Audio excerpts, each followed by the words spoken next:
Rahim. Donc, on va assister à la soutenance du doctorat de M. Zerman Aïssam, dont l'intitulé est Contribution à l'optimisation et l'amélioration des performances des systèmes photovoltaïques par résolution des défis liés au stockage de l'énergie. Cette annonce sera face à un jury composé de moi-même, président du jury, professeur Ramzan Mehsen, nos invités de Al-Naba, professeur Al Hossein,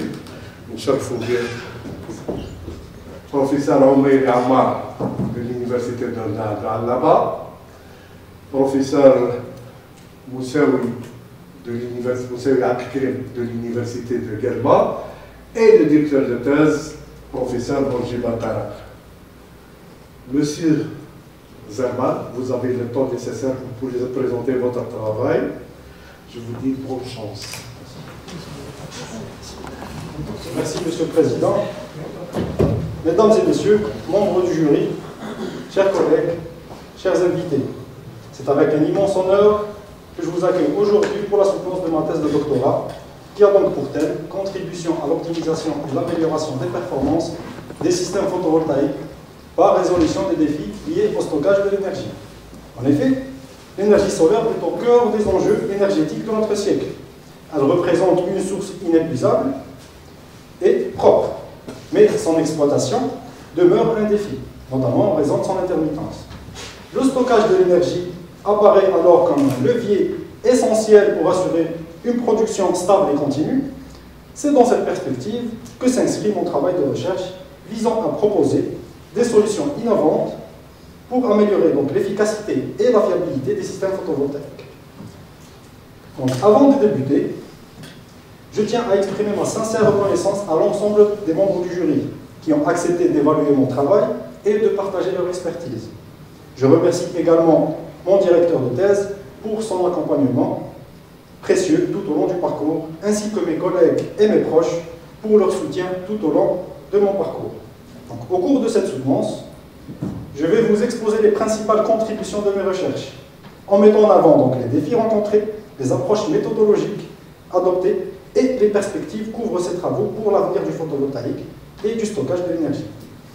Je vous remercie donc encore une fois pour votre présence et votre attention. Je vous propose maintenant d'entrer directement dans le vif du sujet.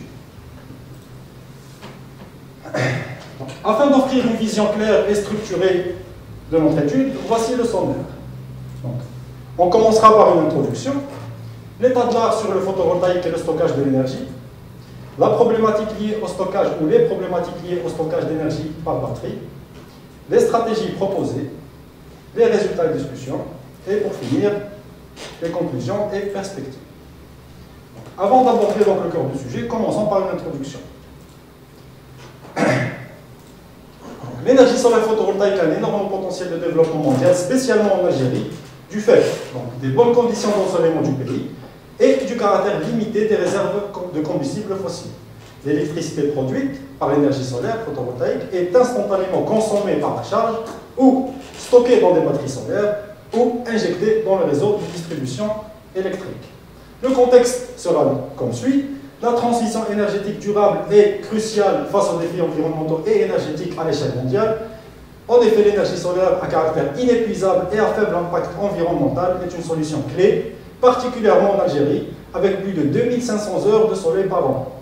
Le stockage de l'énergie, notamment par batterie, est essentiel pour pallier l'intermittence de la production solaire.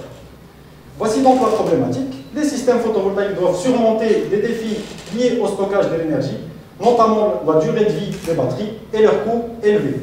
L'optimisation des systèmes hybrides pourrait améliorer l'efficacité des systèmes photovoltaïques et une gestion avancée des flux d'énergie est nécessaire pour maximiser la performance et la durabilité de ces installations. Et pour finir, nous nous sommes fixés les objectifs suivants. Tout d'abord, améliorer l'efficacité des systèmes photovoltaïques par une gestion optimisée du stockage. Ensuite, proposer des solutions adaptées aux spécificités locales et nationales. Enseignement, besoins énergétiques et infrastructures déjà existantes. Après donc cette introduction, intéressons-nous maintenant au contexte général et au potentiel de l'énergie photovoltaïque dans le monde. Donc ici, on a la production d'électricité en TWh à partir de l'énergie solaire dans le monde de 2015 jusqu'à 2030. On peut observer que l'énergie solaire photovoltaïque est essentielle dans la transition énergétique mondiale. Elle aide à réduire les émissions de gaz à effet de serre et favorise l'accès à une énergie propre. La production mondiale d'électricité solaire connaît une forte croissance de caractère exponentiel. Cette croissance ou cette évolution est influencée par les innovations technologiques, les politiques énergétiques et les investissements dans les énergies renouvelables. Si on s'intéresse maintenant au potentiel de l'énergie photovoltaïque en Algérie, on peut déduire que, d'abord, l'Algérie possède un fort potentiel solaire et l'énergie photovoltaïque joue un rôle clé dans la diversification du mix énergétique. L'énergie solaire est une solution pour améliorer l'accès à l'électricité dans les régions isolées, là où le réseau est absent. Il existe aussi le programme de transition énergétique qui est très ambitieux, qui vise à développer les énergies renouvelables et à améliorer l'efficacité énergétique. Ici, on peut apercevoir le plan national en matière d'énergie renouvelable destiné au marché algérien entre 2015 et 2030, d'après les données du ministère de l'Énergie. Donc l'objectif 2030, ça sera quoi? Ça sera 22 000 MWh d'énergie renouvelable, faire une économie de plus de 63 millions de tonnes équivalent pétrole. En plus, on a les investissements dans le photovoltaïque, qui représente un moteur principal du programme d'énergie renouvelable en Algérie. Il représente donc plus de la moitié de cette énergie renouvelable. Donc, ici, on peut apercevoir le potentiel de l'énergie solaire photovoltaïque en Algérie. Il se divise donc en trois zones distinctes. Tout d'abord le nord, qui a un bon potentiel solaire, surtout dans les zones côtières. Les hauts plateaux, avec une excellente irradiation et un bon potentiel pour des projets locaux. Et pour finir, le Sahara, il possède un potentiel solaire exceptionnel, idéal pour les projets à grande échelle. On peut citer par exemple le projet Desertec. Voici donc la liste des principales centrales photovoltaïques dans le monde. Il est important de noter que 1000 MW, c'est la plus grande solaire PV au monde. Elle est située en Chine, c'est la centrale de Yangshi Solaire. 9 est le nombre de centrales photovoltaïques de plus de 200 MW situées uniquement aux USA. Et 20 MW, c'est la plus grande centrale solaire photovoltaïque en Algérie en activité à ce jour, c'est la centrale de Adara. Alors, résumons. Pourquoi opter pour le solaire photovoltaïque en Algérie? Tout d'abord, comme cité précédemment, l'augmentation de la consommation d'énergie en Algérie et la politique de transition énergétique. La prise de conscience environnementale à l'échelle mondiale qui touche aussi l'Algérie. Les baisses de subventions pour les industries. D'après un communiqué du ministère de l'Énergie, les subventions des factures d'électricité atteignent 65% au niveau des familles et des agriculteurs, mais uniquement 25% au niveau des activités économiques et industrielles. Et en plus, il s'agit d'une source d'énergie électrique totalement silencieuse, ce qui n'est pas par exemple le cas des installations éoliennes. Intéressons-nous maintenant aux dispositifs de stockage de l'énergie. Quelles sont actuellement les technologies de stockage disponibles sur le marché? Le diagramme de Ragone est un outil majeur pour déterminer la meilleure technologie de stockage pour des applications spécifiques en fonction des aspirations en termes de densité énergétique et de densité de puissance. Donc, on peut, après analyse du diagramme, montrer que les batteries sont idéales pour des applications nécessitant un bon compromis entre capacité de stockage et puissance délivrée. Les piles à combustible sont plus adaptées pour des applications nécessitant un stockage d'énergie à long terme, avec des besoins en puissance moins immédiats. Et, pour finir, les supercondensateurs sont parfaits pour des applications où des décharges rapides sont nécessaires sur des courtes durées. Intéressons-nous donc d'abord aux batteries. Donc, ceci est une comparaison des différentes technologies de batteries disponibles et les plus utilisées sur le marché. On peut citer les batteries plomb-acide, les batteries lithium-ion, les batteries nickel-métal-hydrure et les batteries nickel-cadmium. Grâce à leur densité énergétique élevée, leur durée de vie prolongée, leur faible autodécharge et leur capacité à s'adapter à différentes exigences de puissance, les batteries lithium-ion se présentent comme la technologie privilégiée pour de nombreuses applications efficaces et fiables, comme par exemple dans le domaine des énergies renouvelables ou des voitures électriques. Nous allons dans ce qui suit nous pencher donc exclusivement sur cette technologie, qui est la technologie des batteries lithium-ion. Concernant le principe électrochimique de fonctionnement de ces batteries, donc on peut ici apercevoir les relations électrochimiques de ces dispositifs. Donc, ce principe se divise en deux phases. Tout d'abord, la phase décharge. En mode décharge, les ions lithium se déplacent de l'anode vers la cathode à travers l'électrolyte, tandis que les électrons circulent dans le circuit externe. L'anode se détache des ions lithium et les libère dans l'électrolyte, se transformant ainsi par oxydation. Simultanément, la cathode capte les ions lithium, acceptant les électrons et se réduisent. Pendant la phase charge, le processus est inversé. Les ions lithium migrent de la cathode vers l'anode, tandis que les électrons migrent via le circuit externe. Maintenant qu'on a passé en revue la technologie des batteries lithium-ion, intéressons-nous au BMS. Pour assurer la sécurité des utilisateurs et optimiser les performances des batteries, il est essentiel de déployer un système de gestion des batteries, également appelé BMS, pour Battery Management System. Le rôle essentiel du BMS réside dans la surveillance et le contrôle de l'état de batterie, ce qui permet d'éviter et de pallier certains risques et d'améliorer sa durée de vie et son efficacité. La figure ici illustre les différentes fonctionnalités du système de gestion des batteries, notamment la protection contre les décharges profondes, la prévention des surcharges, le contrôle de la température, la gestion de l'équilibrage des cellules et la surveillance de l'état de charge. Intéressons-nous maintenant au sujet majeur de notre étude, c'est-à-dire les défis que pose le stockage de l'énergie dans les systèmes photovoltaïques. Donc, il existe plusieurs problèmes liés aux batteries dans les systèmes PV. On peut en citer une autonomie limitée. Les batteries actuelles ont une densité énergétique insuffisante pour des applications à grande échelle, par exemple les centrales photovoltaïques à grande échelle, et sont influencées par les variations de température et les cycles de charge-décharge. Une fiabilité réduite, les fluctuations rapides de puissance, par exemple les appels de courant élevés, peuvent provoquer un stress électrochimique des électrodes, surchauffe et déséquilibre des cellules, entraînant une diminution de l'efficacité et de l'autonomie. Une durabilité limitée, des décharges profondes fréquentes, température extrême et charge-décharge rapide accélèrent le vieillissement des batteries. Et pour finir, le coût élevé, les batteries solaires coûtent environ 40 à 60% des installations photovoltaïques. Voici maintenant les stratégies proposées. Donc, tout d'abord, passons en revue les solutions potentielles. Pour pallier à ces problèmes, plusieurs solutions peuvent être envisagées. Donc, tout d'abord, l'amélioration des matériaux. Ceci pour accroître la capacité et la longévité. La gestion thermique. L'optimisation des cycles de charge et décharge. Les technologies hybrides, par exemple l'intégration de supercondensateurs pour gérer les pics de demande. Et la connexion au réseau. Réduction de la dépendance aux batteries en utilisant le réseau pour l'excédent d'énergie. Nous allons donc dans ce travail développer les deux dernières solutions. Pour commencer, nous devons d'abord analyser le principe d'hybridation des sources de stockage. Voici donc le principe d'hybridation des sources. En combinant les batteries lithium-ion qui sont efficaces pour le stockage à long terme et la fourniture d'énergie continue avec des supercondensateurs qui excellent dans la fourniture rapide d'énergie de pointe, il est possible d'atteindre une synergie qui maximise l'efficacité et la durabilité du système. Les batteries ont une puissance et un nombre de cycles faibles,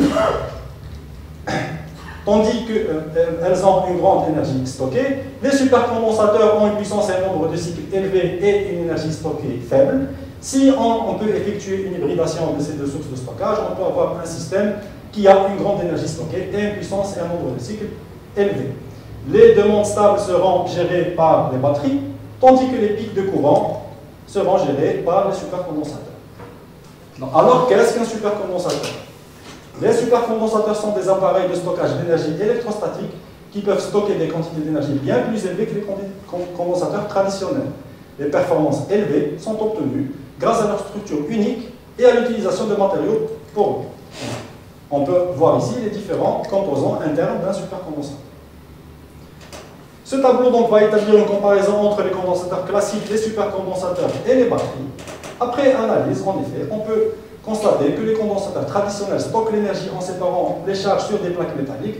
Les matériaux utilisés seront des métaux simples et leur capacité de stockage est limitée. Les supercondensateurs, par contre, utilisent une double couche poreuse pour stocker plus de charges. Les matériaux utilisés seront du carbone activé, graphène, pour augmenter la surface des électrodes. Leur capacité de stockage et leur densité d'énergie est bien supérieure à celle des condensateurs traditionnels. Les applications typiques de ce genre de dispositif sont le stockage d'énergie dans les installations photovoltaïques ou énergie renouvelable en général et les véhicules électriques. Les batteries, on a pris ici l'exemple de la batterie lithium-ion. Elle fonctionne par les réactions électrochimiques pour libérer de l'énergie. Sa densité d'énergie varie entre 150 et 250 Wh par kilogramme. Temps de charge et de décharge plus lent en raison, bien sûr, des processus électrochimiques. Et ces applications typiques sont l'alimentation à long terme pour appareils électriques, par exemple les téléphones portables, les véhicules électriques et les installations photovoltaïques ou énergie renouvelable en général. Alors, comment associer ces dispositifs de stockage? À travers la littérature, nous allons faire une présentation des différentes configurations d'association des dispositifs de stockage de l'énergie. Donc, en commençant par l'architecture en série, qui ne sera pas donc détaillée ici, car très peu utilisée, vu qu'elle ne dispose pas de souplesse de contrôle. Par contre, on peut distinguer trois variantes de l'architecture en parallèle, à commencer par la plus simple, l'architecture parallèle sans convertisseur, illustrée ici. Ses avantages sont un coût de conception faible et une simplicité d'architecture. Ses inconvénients sont une tension du bus continu stabilisée uniquement par la batterie, l'absence de contrôle des courants et une réponse insuffisante aux fortes demandes de puissance. La deuxième, c'est l'architecture parallèle avec un seul convertisseur côté supercondensateur. Ces avantages sont un meilleur contrôle de la puissance délivrée par les supercondensateurs, réduction du stress sur la batterie. Les inconvénients sont un coût supplémentaire dû à l'ajout du convertisseur, complexité accrue par rapport à la configuration sans convertisseur et l'absence de contrôle total sur la batterie. Et pour finir, donc, l'architecture parallèle avec deux convertisseurs. Cette architecture dispose de deux convertisseurs, un pour la batterie et un pour le supercondensateur. Cette configuration sera exclusivement utilisée au cours de ce travail. Ses avantages sont une gestion autonome des flux de tension pour chaque source, amélioration de la réactivité et de la gestion d'énergie, et un renforcement de la fiabilité et de la tolérance aux imperfections. Ces inconvénients sont une augmentation des frais de conception, de mise en place et d'installation, une complexité accrue du système de gestion et de contrôle, et finalement, pour gérer les deux convertisseurs en même temps, il est crucial d'employer des algorithmes de contrôle plus sophistiqués. Donc, après avoir analysé les architectures d'association de nos dispositifs de stockage, passons à la partie gestion d'énergie. Qu'est-ce que la gestion d'énergie dans les systèmes hybrides? C'est la manière de répartir les flux de puissance entre les différents composants d'un système hybride afin d'exploiter au mieux les complémentarités entre les deux sources. La stratégie de gestion se divise en deux grandes familles, la stratégie à base de règles et les stratégies à base de méthodes intelligentes. Intéressons-nous d'abord aux stratégies à base de règles. Le plus simple étant la commutation binaire, tout ou rien. Cette stratégie repose sur le principe de faire fonctionner chaque source d'énergie dans des conditions optimales de performance en lui attribuant un état actif ou désactivé. En d'autres termes, la puissance demandée est entièrement fournie par l'une ou l'autre des sources, donc soit la batterie, soit le supercondensateur. Ensuite, donc, on a la méthode de la puissance limite ou saturation de la puissance. Cette méthode va consister à restreindre et à limiter la puissance fournie par la batterie tout au long du profil de puissance. Cette approche va consister à définir à l'avance un seuil de puissance pour la batterie, au-delà duquel les supercondensateurs prennent en charge l'excédent de puissance requis.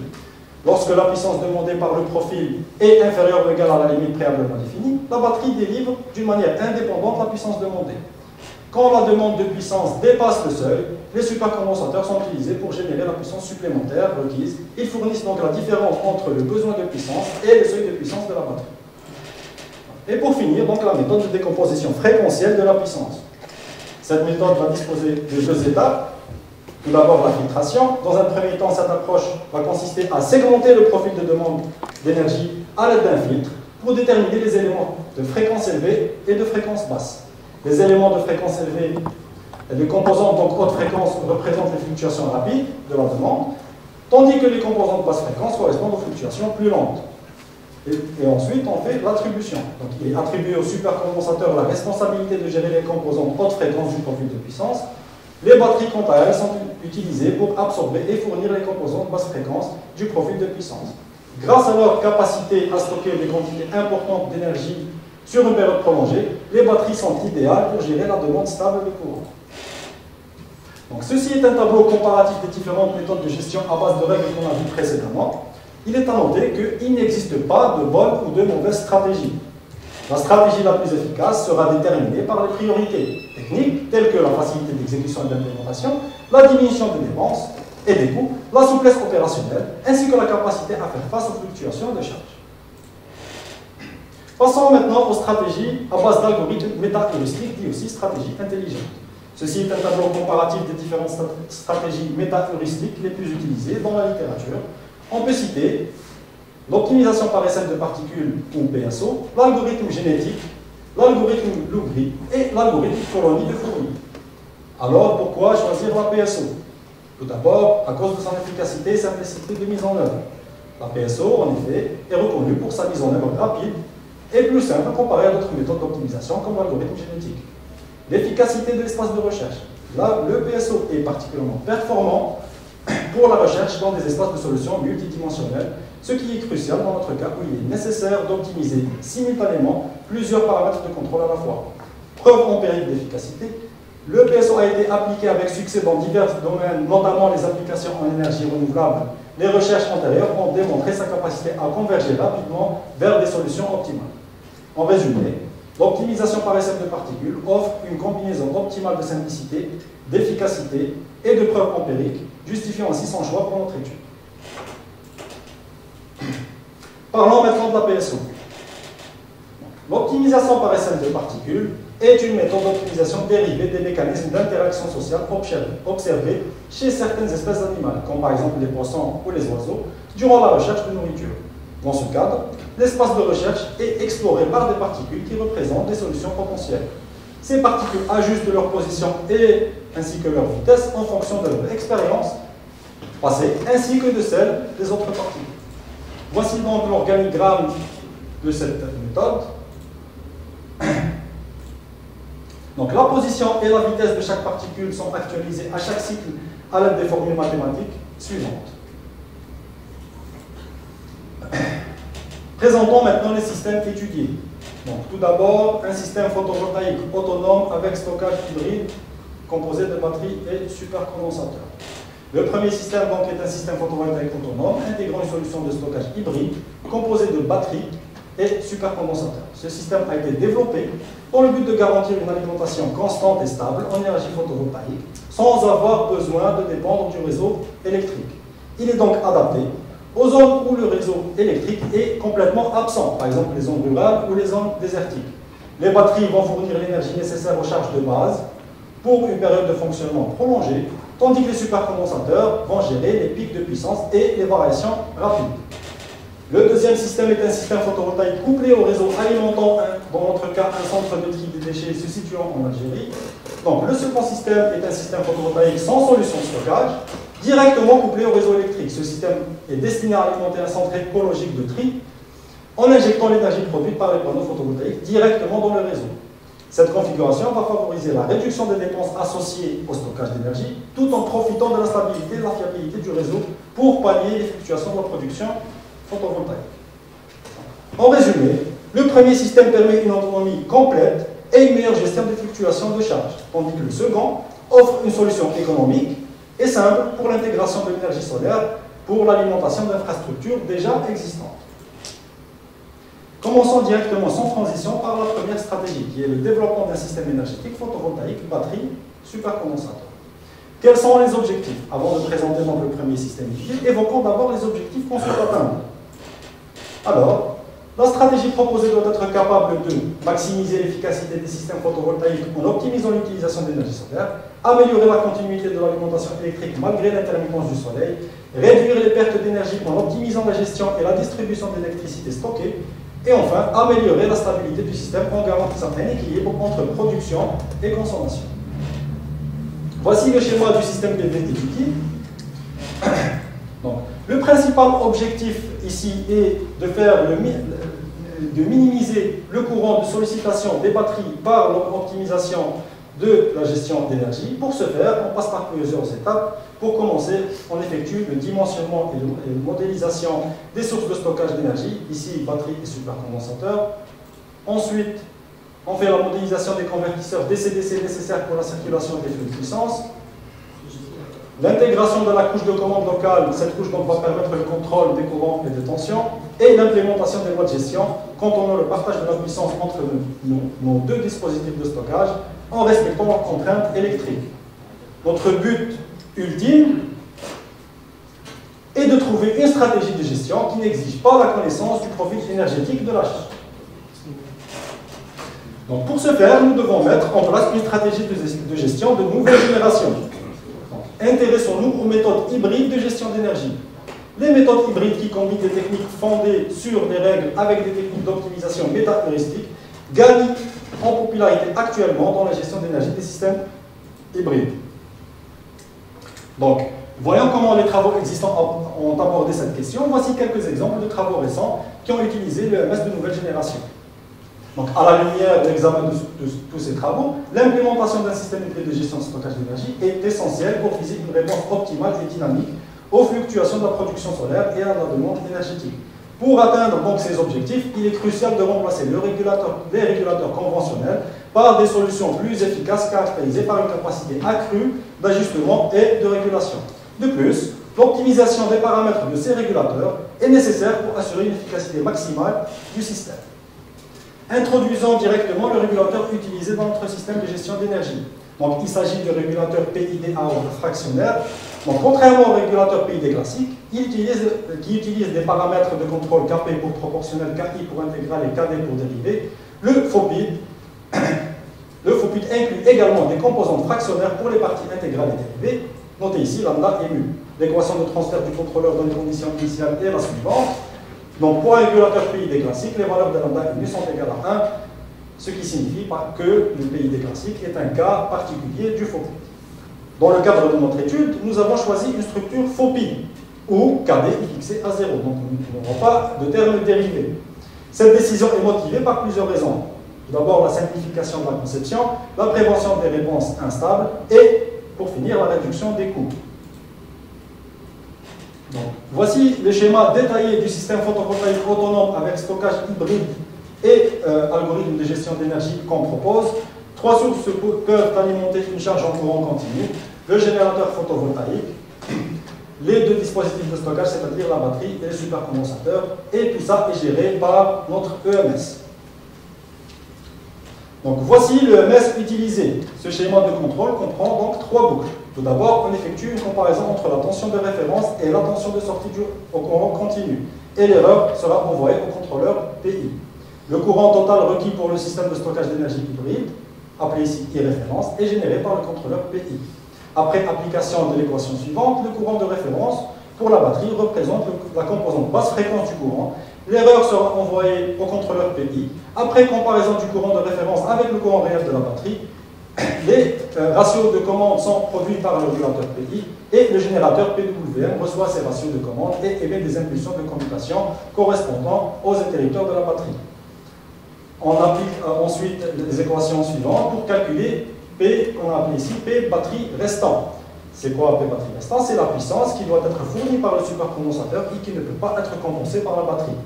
La puissance restante donc, de la batterie qui sera compensée par le supercondensateur est calculée comme suit.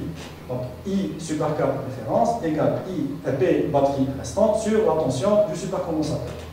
Après comparaison, comme pour la batterie, après comparaison du courant de référence du supercondensateur avec le courant réel, l'erreur est envoyée au contrôleur PI, les ratios de commande nécessaires sont produits par le contrôleur PI et le générateur PWM reçoit des ratios de commande et l'utilise pour produire des impulsions de commutation correspondant aux interrupteurs du supercondensateur. Essayons maintenant d'améliorer cet EMS.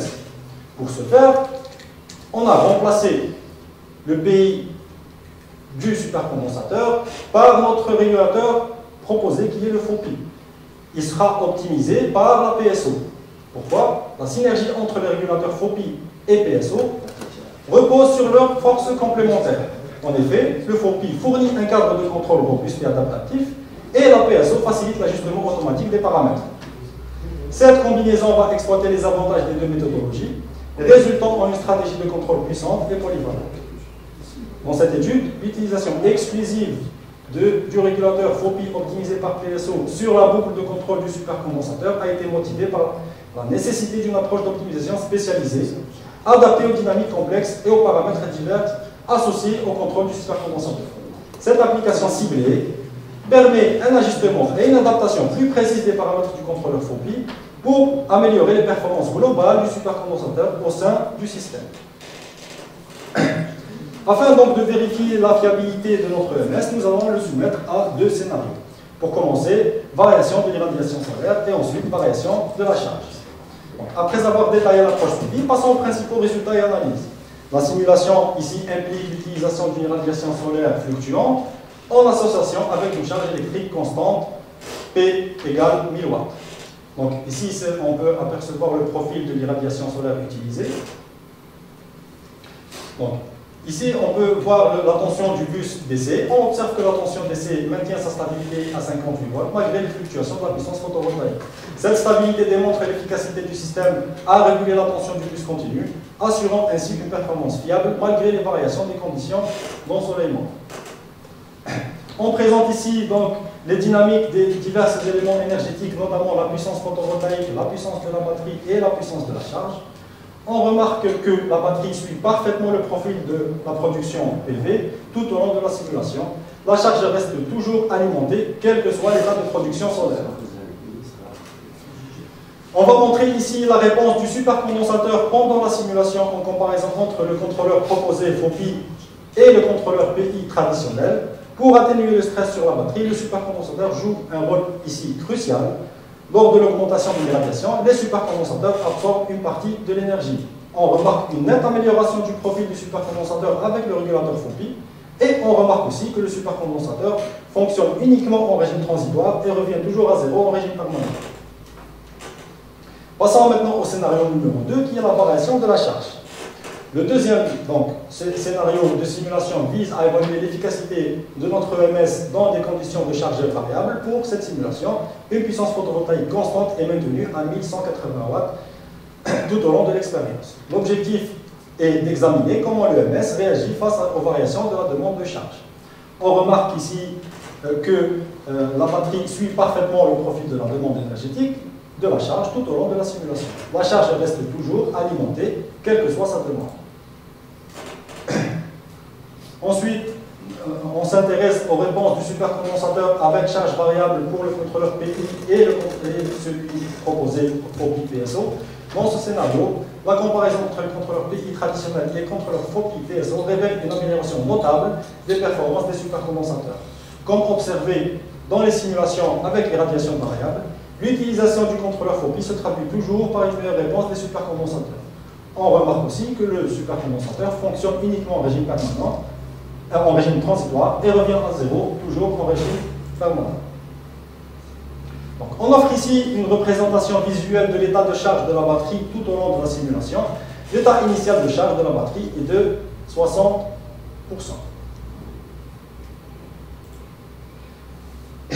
Donc on va effectuer ici une comparaison des performances entre l'approche proposée et la technique conventionnelle en présence de variations de charge. Il est à noter que lors de simulations, diverses situations de variation de charge ont été prises en compte. Les résultats montrent que le contrôleur proposé FOPI PSO offre des améliorations significatives par rapport au contrôleur PI conventionnel. Le dépassement de crête est réduit de plus de moitié, passant de 20,41% avec PI à 9,37% avec FOPI PSO, ce qui diminue le risque de surréaction et le stress sur le composant du système. Le temps de montée est légèrement amélioré, permettant au système de réagir plus rapidement au changement de charge.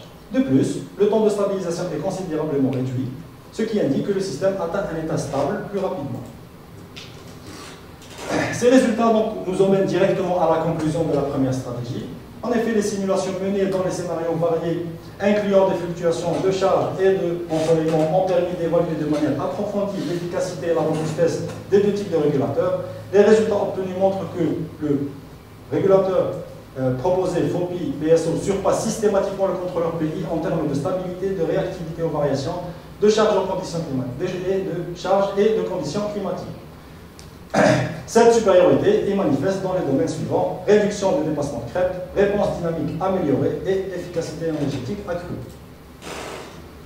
Nous allons ici donc valider les objectifs qu'on s'était fixés précédemment. La stratégie proposée a-t-elle permis de, oui, maximiser l'efficacité des systèmes photovoltaïques en optimisant l'utilisation de l'énergie solaire?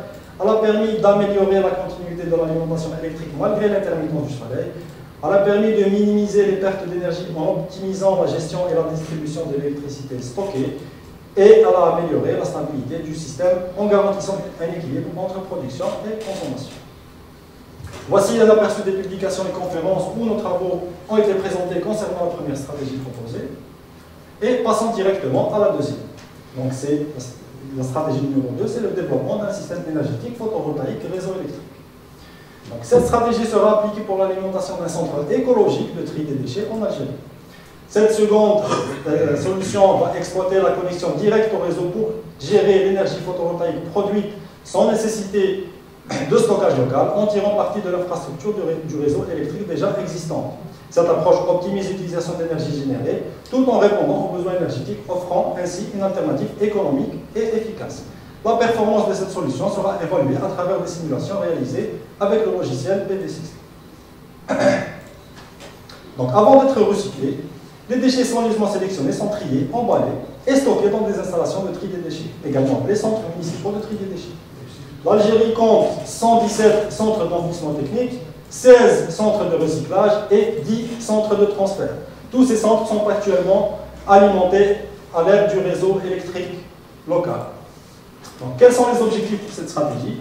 La stratégie proposée doit être capable de éliminer les coûts et contraintes liées au stockage, garantir un accès constant à l'électricité en utilisant le réseau comme source d'énergie en complément du photovoltaïque, faciliter l'intégration du photovoltaïque à grande échelle en simplifiant l'infrastructure du système et pour finir, proposer une solution économique et techniquement viable appliquée aux infrastructures déjà existantes. On offre ici l'analyse de l'équipement. Ce tableau va offre une vue d'ensemble complète des besoins énergétiques des différents équipements du système, ce qui est essentiel pour la conception et l'optimisation de l'approvisionnement en énergie, tel que le système proposé. Alors, ici, on propose la description du système photovoltaïque connecté au réseau proposé. Ces systèmes photovoltaïques, en effet, peuvent bénéficier de mécanismes de compensation d'énergie. Donc, ils permettent de vendre l'excédent d'électricité généré au réseau et générer des revenus supplémentaires. On observe ici le schéma du système photovoltaïque en autoconsommation connecté au réseau. Tout d'abord, on doit optimiser l'inclinaison et l'orientation. Donc, le nombre d'inclinaison du panneau après l'optimisation sera fixé à 33 degrés et son orientation sera toujours dirigée plein sud. On voit ici le processus de dimensionnement du champ photovoltaïque. Le champ ici sera composé de 110 panneaux monocristallins, chacun ayant une puissance de 300 watts crête. Ces panneaux sont configurés en 5 chaînes connectées en parallèle. Chaque chaîne comprend 22 panneaux connectés en série, ce qui permet d'atteindre une puissance totale de 33 kW. On effectue ici le processus de dimensionnement de notre onduleur. Le graphique va montrer la relation entre la puissance d'entrée fournie à l'onduleur et son efficacité. L'efficacité est représentée sur l'axe des ordonnées, exprimée en pourcentage, tandis que la puissance d'entrée est indiquée sur l'axe des abscisses. Il est à noter que l'efficacité maximale est de 98,3% à une tension de 600 volts. Passons maintenant au bilan annuel de l'installation.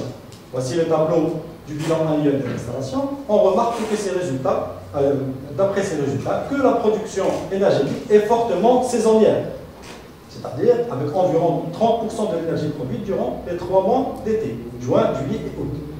L'hiver, bien que moins productif, montre un ratio de performance plus élevé, ce qui indique que malgré la baisse d'ensoleillement, le système reste performant en termes d'efficacité.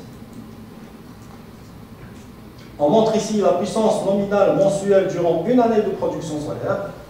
Les pertes du système, les pertes de collecte du champ PV ainsi que la production d'énergie utile sont respectivement 0,71 kWh par kW crête par jour, 0,11 kWh par kW crête par jour et 4,8 kWh par kW crête par jour. D'après ces résultats, le mois le plus favorable en termes de production d'énergie pour une puissance nominale de 33 kW est juillet sans surprise. Cependant, il est important de noter que c'est aussi le mois où les pertes sont les plus élevées, en raison des températures élevées en été. En revanche, décembre produit moins d'énergie, mais est également associé à des pertes moindres. Passons maintenant à la puissance nominale mensuelle durant une année de production avec l'indice ratio de performance. Ceci est le ratio de performance correspondant à chaque mois durant l'année. L'indice de performance moyen est de 85,5%. Le mois le plus favorable en termes de facteur de performance est décembre, tandis que le mois le moins favorable est juillet. Cette observation met encore en évidence des tendances saisonnières significatives dans l'efficacité des systèmes photovoltaïques.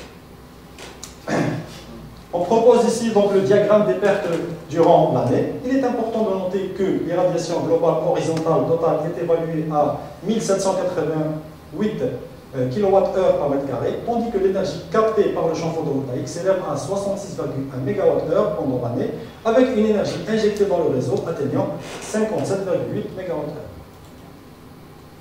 Nous allons ici faire l'évaluation de la balance carbone de notre installation.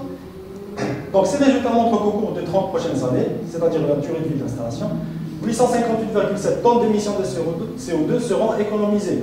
Cette analyse souligne l'importance de prendre en compte l'ensemble du cycle de vie des systèmes énergétiques et pas seulement leur phase opérationnelle lors de l'évaluation de leur durabilité environnementale.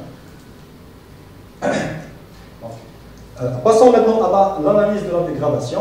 Donc, en examinant les courbes, on peut observer l'évolution de la dégradation sur une période de 30 ans, qui est la durée du système. Il est notable que selon le graphique orange, donc, qui prend en compte les écarts croissants entre les performances réelles et attendues, année après année, la dégradation devrait atteindre environ 20% après 30 ans de vie utile. Ces résultats vont nous emmener directement à la conclusion de la seconde stratégie. L'objectif principal a été de réaliser une analyse approfondie des divers indicateurs de performance pour évaluer l'efficacité des installations photovoltaïques. Les configurations du système proposé comprend 110 panneaux solaires de 300 watts crête, chacun associé à un onduleur de 30 kW. Il a été déterminé que l'angle d'inclinaison optimal pour maximiser la capture de l'énergie solaire est de 33 degrés. Les évaluations quantitatives montrent que le système est capable de produire annuellement 56,3 MWh d'énergie, avec un excellent ratio de performance de 85%. La dégradation prévue atteindra environ 20% après 30 ans de vie utile. Donc, au cours de la durée de vie opérationnelle de cette installation, cette transition pourrait permettre de diminuer jusqu'à 858,7 tonnes d'émissions de CO2, l'un des impacts environnementaux les plus importants de notre siècle. De plus, ce type d'installation connectée au réseau peut également atténuer les problèmes liés à l'utilisation des batteries de stockage dans les centrales solaires, en permettant une utilisation directe de l'énergie produite, en réduisant les coûts et les contraintes d'entretien associées au système de stockage. On va ici valider les objectifs. La stratégie donc a permis d'éliminer les coûts et contraintes liées au stockage, à garantir un accès constant à l'électricité en utilisant le réseau comme source d'énergie complémentaire, à faciliter l'intégration du photovoltaïque à grande échelle en simplifiant l'infrastructure et à proposer une solution économique et techniquement viable appliquée aux infrastructures déjà existantes. Voici donc un aperçu des publications et conférences où nos travaux ont été présentés. Et passons directement à la conclusion générale. Donc, ce travail a examiné en détail les obstacles et la possibilité d'amélioration des installations photovoltaïques en se concentrant sur le problème de stockage et les stratégies de gestion d'énergie, notamment en Algérie. Le travail a progressivement construit une compréhension complète des technologies photovoltaïques, des défis associés au stockage de l'énergie et des solutions modernes et innovantes pour améliorer l'efficacité de ces systèmes. Les résultats de simulation montrent pour la première stratégie un système photovoltaïque autonome avec stockage hybride optimisé par un contrôleur FOPI PSO qui surpasse les méthodes classiques en termes de réduction des risques de surréaction, de stress sur les composants et amélioration des performances en régime permanent. La seconde stratégie, l'application dans un centre écologique en Algérie, montre une production annuelle de 56,3 MWh avec un excellent ratio de performance de 85% et une dégradation de 20% sur 30 ans.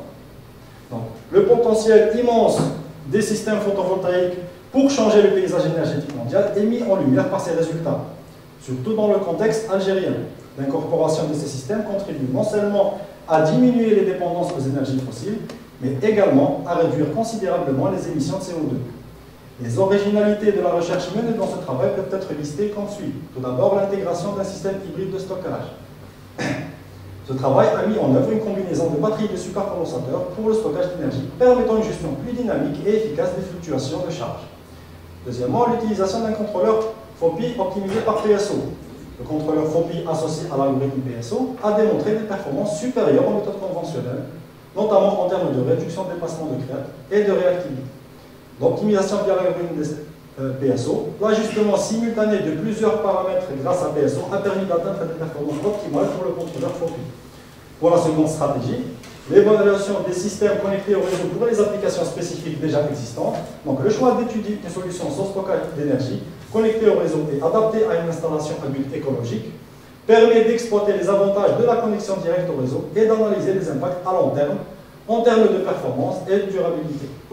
L'effet positif sur l'environnement a été quantifié, donc la diminution des rejets de CO2 au cours du temps d'utilisation de l'installation, il a été estimé et mis en lumière le potentiel écologique des solutions suggérées en Algérie. Et pour finir, l'analyse de la dégradation sur 30 ans, en anticipant donc une dégradation d'environ 20% de l'efficacité des panneaux sur 3 décennies. Cette recherche apporte des perspectives à long terme sur la durabilité des installations solaires dans les environnements spécifiques. Voici donc, il existe plusieurs perspectives de recherche future. Concernant la première stratégie, on voudrait faire donc une validation expérimentale sur des systèmes réels, l'intégration de l'apprentissage automatique et l'optimisation multi-objectif pour améliorer les performances et la rentabilité, c'est-à-dire prendre en considération le coût. Pour la deuxième stratégie, une étude comparative entre les systèmes similaires dans différents contextes géographiques pourrait être envisagée, l'optimisation de la maintenance selon les conditions locales, l'évaluation économique approfondie, y compris le coût d'intégration de maintenance, et pourquoi pas la réalisation d'un système pilote. Merci pour votre attention. Je serai ravi à répondre à vos questions.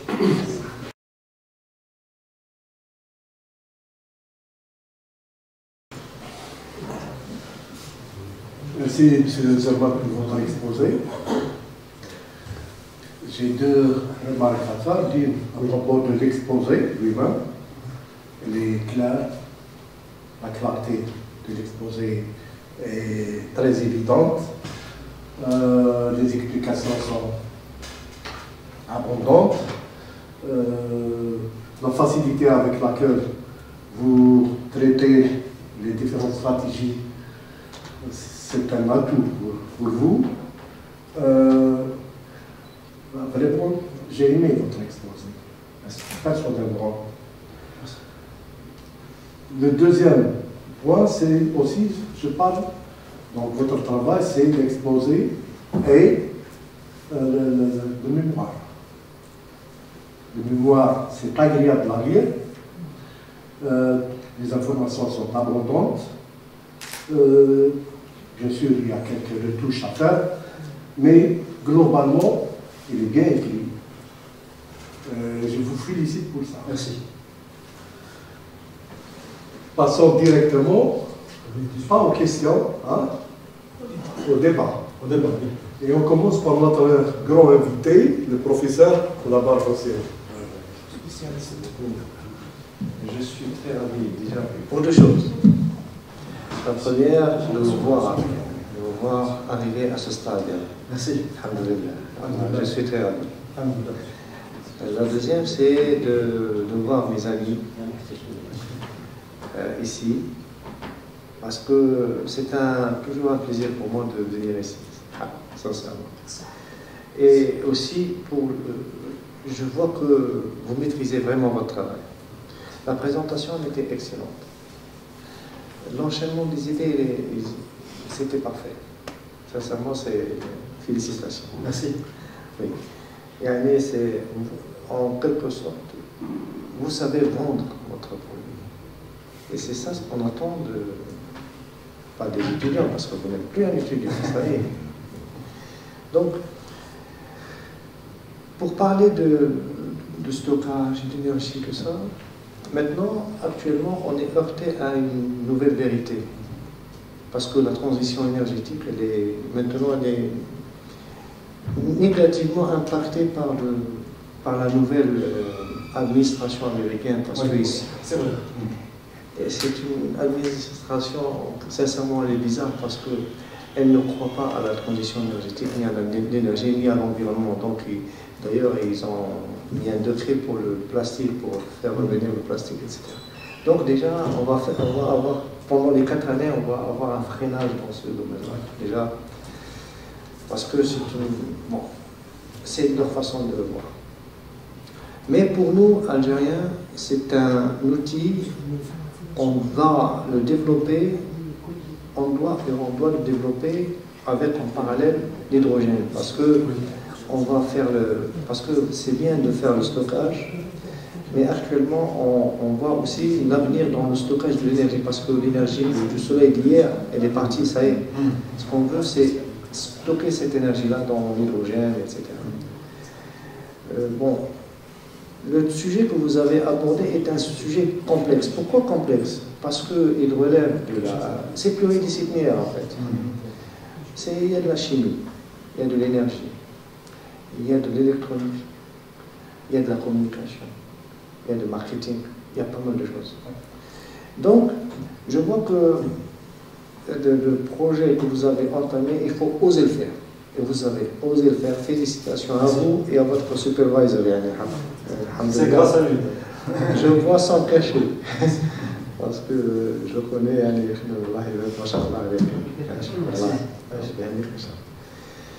j'ai appris pas mal de choses. Mais j'ai quelques questions. Pour la première question, c'est pas la question, j'aime pas la question, le mot question, c'est un débat parce qu'on est en train d'apprendre tous. Dans le slide numéro 16, vous parlez d'hybridation. L'hybridation, c'est parfait. L'hybridation, c'est profiter des avantages et combler les inconvénients des autres, etc. Donc, ce que je n'ai pas vu, c'est sûr que vous avez fait, mais peut-être que vous n'avez pas mis, je ne sais pas. C'est le dimensionnement des différents éléments. Parce que le dimensionnement, il est important. Oui. Pourquoi il est important? Parce qu'avec un dimensionnement optimum, on peut voir l'effet d'un paramètre par rapport à l'autre. Par exemple, si je vais, enfin, on va dire, je vais me bagarrer avec quelqu'un qui fait de la bourse, c'est sûr que je ne vais pas gagner. Donc les éléments, entre guillemets, hein, j'allais le faire. Un jour, je ne savais pas que c'était un boxeur. Heureusement qu'il l'a fait. Je vous raconterai ça une autre fois. Voilà. Donc l'effet de force, le rapport de force entre les éléments, il est important. Donc est-ce que vous avez fait ça? Donc dans la première stratégie, vous voulez dire? Oui. Donc concernant la première stratégie, nous nous sommes vraiment concentrés sur l'aspect transitoire du système, c'est-à-dire on peut faire le dimensionnement de tous les éléments du système, c'est-à-dire les batteries, les composants électriques de puissance, tout ça, les panneaux, etc., pour une application réelle.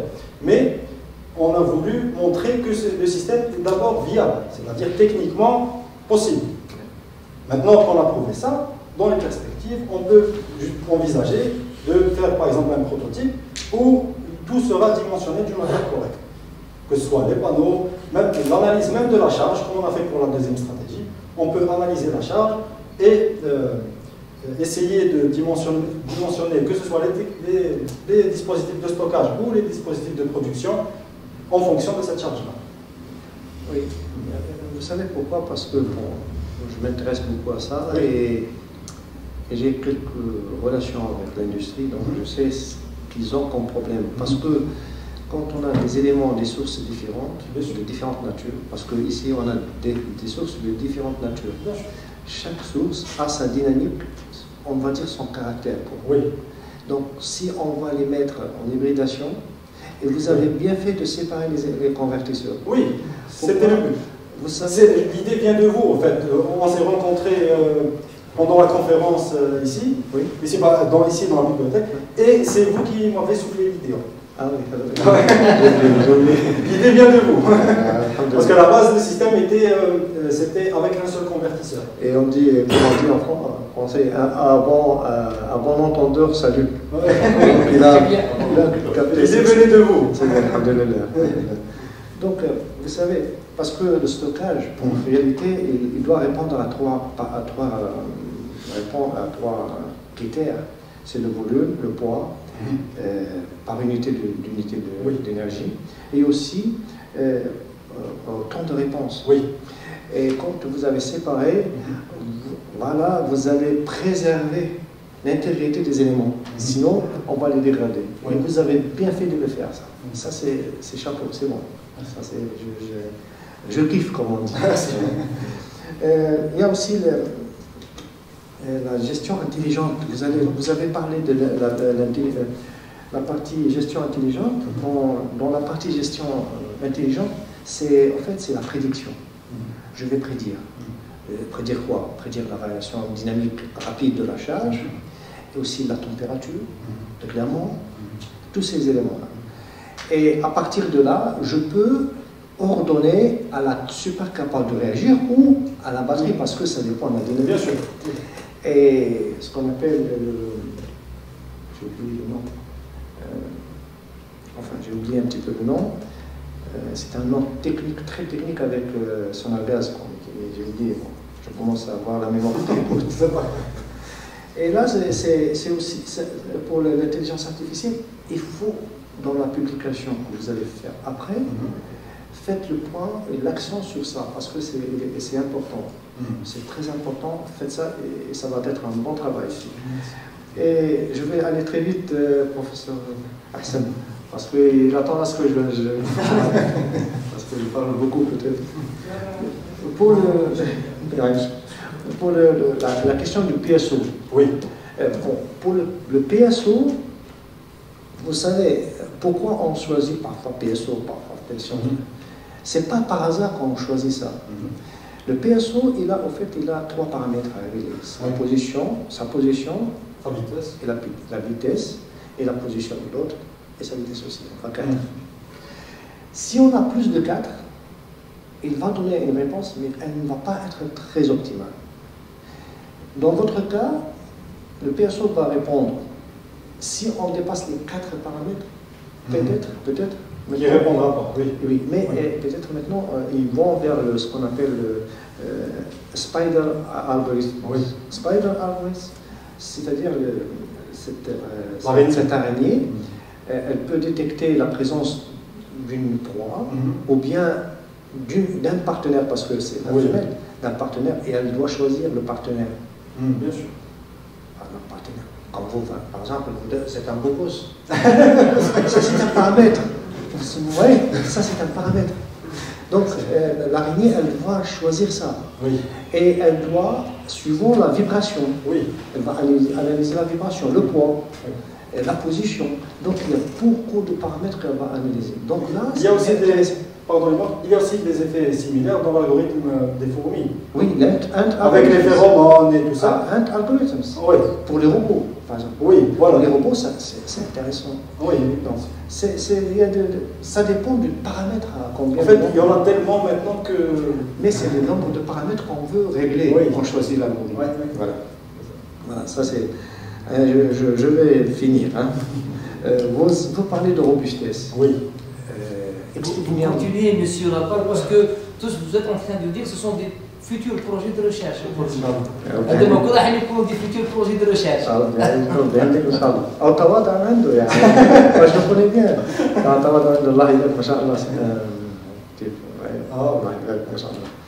Vous parlez de robustesse. Quand on parle de robustesse, on parle de variation paramétrique en réalité.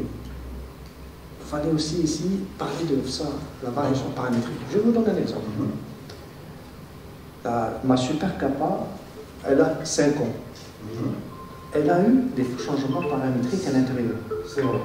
Donc ça, je vais tester sa robustesse par rapport à ça. Comment on pourrait mesurer cet impact-là, par exemple? Si par exemple, on a une capacité une super cap qui date de 5 ans et une neuve, par exemple. Oui. Comment pourrait-on mesurer la différence en termes de robustesse entre les deux? Ici, c'est un héritage qui doit être fait dans un laboratoire. On en a déjà des choses comme ça. Vous ne pouvez pas le faire comme ça. Mais c'est un héritage que vous allez exploiter.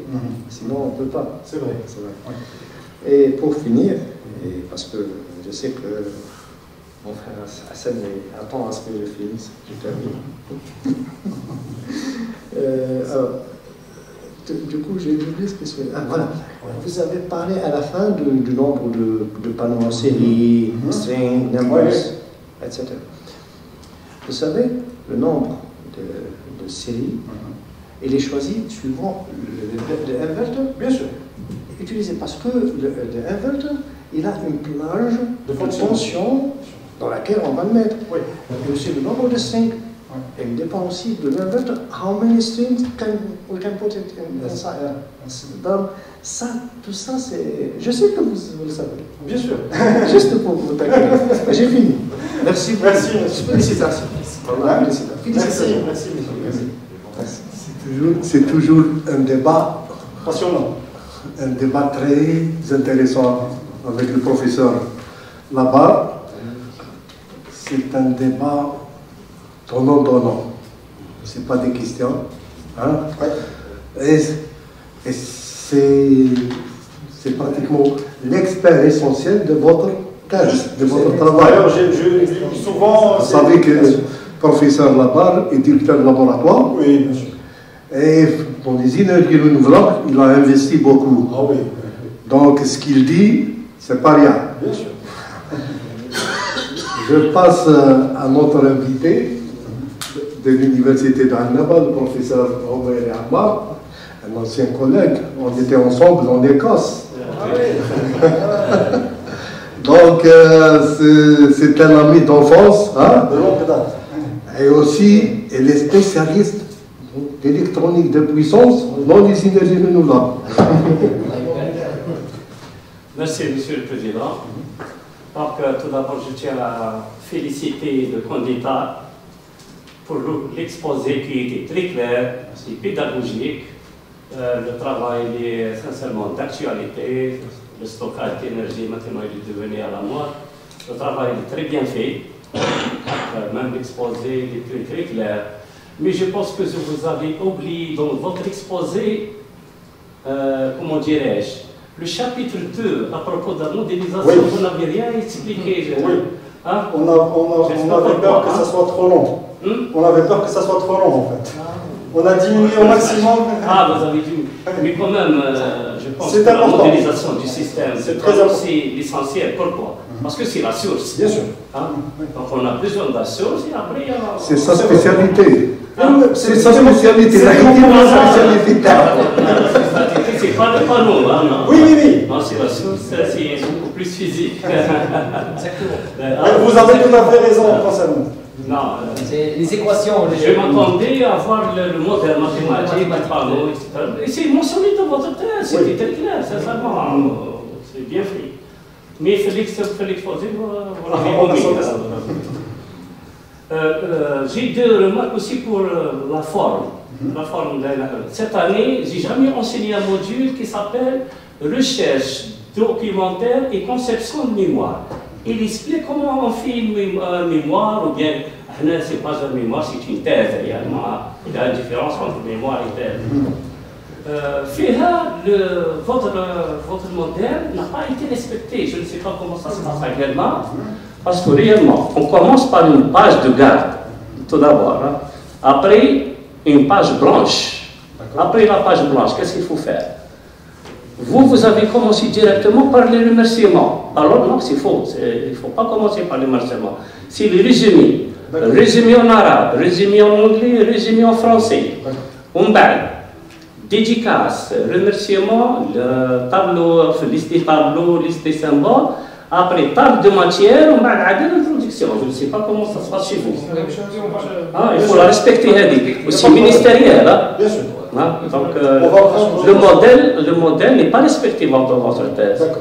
Et dans votre thèse, vous avez terminé par une conclusion générale seulement. Vous n'avez pas mentionné conclusion générale et perspective. Donc, il faut l'ajouter. Il n'y a pas de problème. Hein? Ah, bien sûr, c'est bon, tout est... Deux simples remarques. Sincèrement, votre sujet il est très très intéressant. Je m'intéresse beaucoup au stockage d'énergie. Je ne suis pas spécialiste dans le stockage, mais quand même, les éléments de stockage sont alimentés par quoi? Par des convertisseurs statiques, des back boost, comme vous savez. Donc,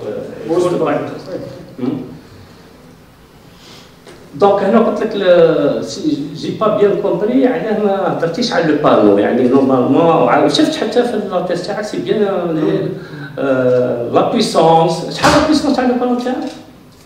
Concernant la deuxième, 300. 300 watts crête. Combien? 300 watts crête. 300, يعطيك الصحة. هذا comme c'est 300. 300 watts crête. Donc,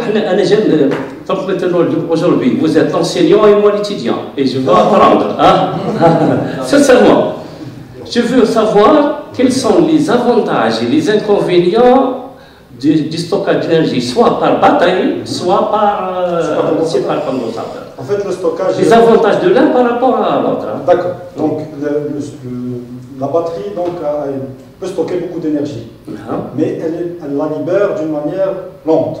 Très bien. Par contre, le supercondensateur, il stocke peu d'énergie par rapport à la batterie, mais il peut la libérer d'une manière excessivement rapide. C'est-à-dire que si on a une demande, par exemple dans des phases transitoires où on allume un moteur, par exemple, ou par exemple une grue fonctionne, ou par exemple dans une installation domestique, on allume, je ne sais pas, un four à micro-ondes, il y a un appel de courant. Donc nous, notre but c'est... Qui est-ce qui intervient? Le supercondensateur. Le supercondensateur. Mais pendant le régime donc, permanent, c'est-à-dire la consommation constante, c'est la batterie qui prend le relais. Donc notre but c'était ça. Il faut les comparer du point de vue technique et économique. D'accord. Économiquement, économiquement, maintenant les supercondensateurs, depuis 2015, le prix a été divisé par 2.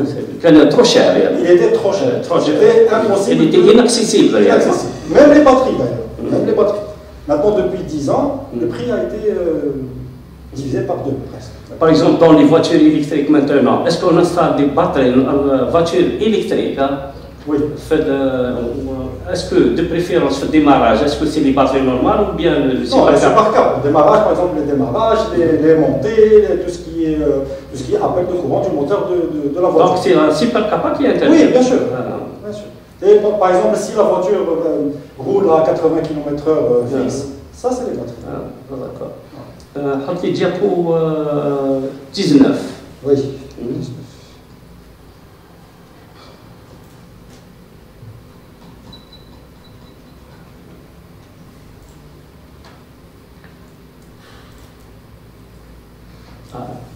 Alors justement, là, vous avez le stockage hybride. Oui. Donc ici, sans convertisseur et avec un seul convertisseur côté supercondensateur. Je n'ai pas bien compris. Parfois, vous mettez direct. En bas, la batterie est alimentée par le back boost. Oui. Hein? Non. Les tchèques. Supercondensateur. Alimenté par le back boost. C'est pas capable, mais la batterie, elle est directe, c'est ça? Oui. Au deuxième slide, le bas, c'est la combinaison des deux. Oui. C'est celui-là qu'on a utilisé. Pour quelle raison? C'est comme a dit monsieur là-bas tout à l'heure, c'est justement pour essayer de contrôler la nature, l'inertie, on va dire, du dispositif de stockage. C'est pour gérer l'énergie, hein? Oui, de 1 et de 2, c'est pour vraiment contrôler la nature du dispositif de stockage, c'est-à-dire son inertie propre. Par exemple, si on place directement, la supercap va dire, la batterie n'aura pas le temps de réagir face à la réaction rapide du supercondensateur. Mais quand on met comme ça, on peut contrôler les deux indépendamment. On a contrôlé les deux indépendamment. Oui. D'accord. J'ai marqué la même question. Oui. Ce n'est pas la même question. La même préoccupation, c'est que le contrôle, est-ce qu'il est séparé à part ou bien non, vous avez un contrôle pour les deux? Oui. On a un contrôle général pour tout le système.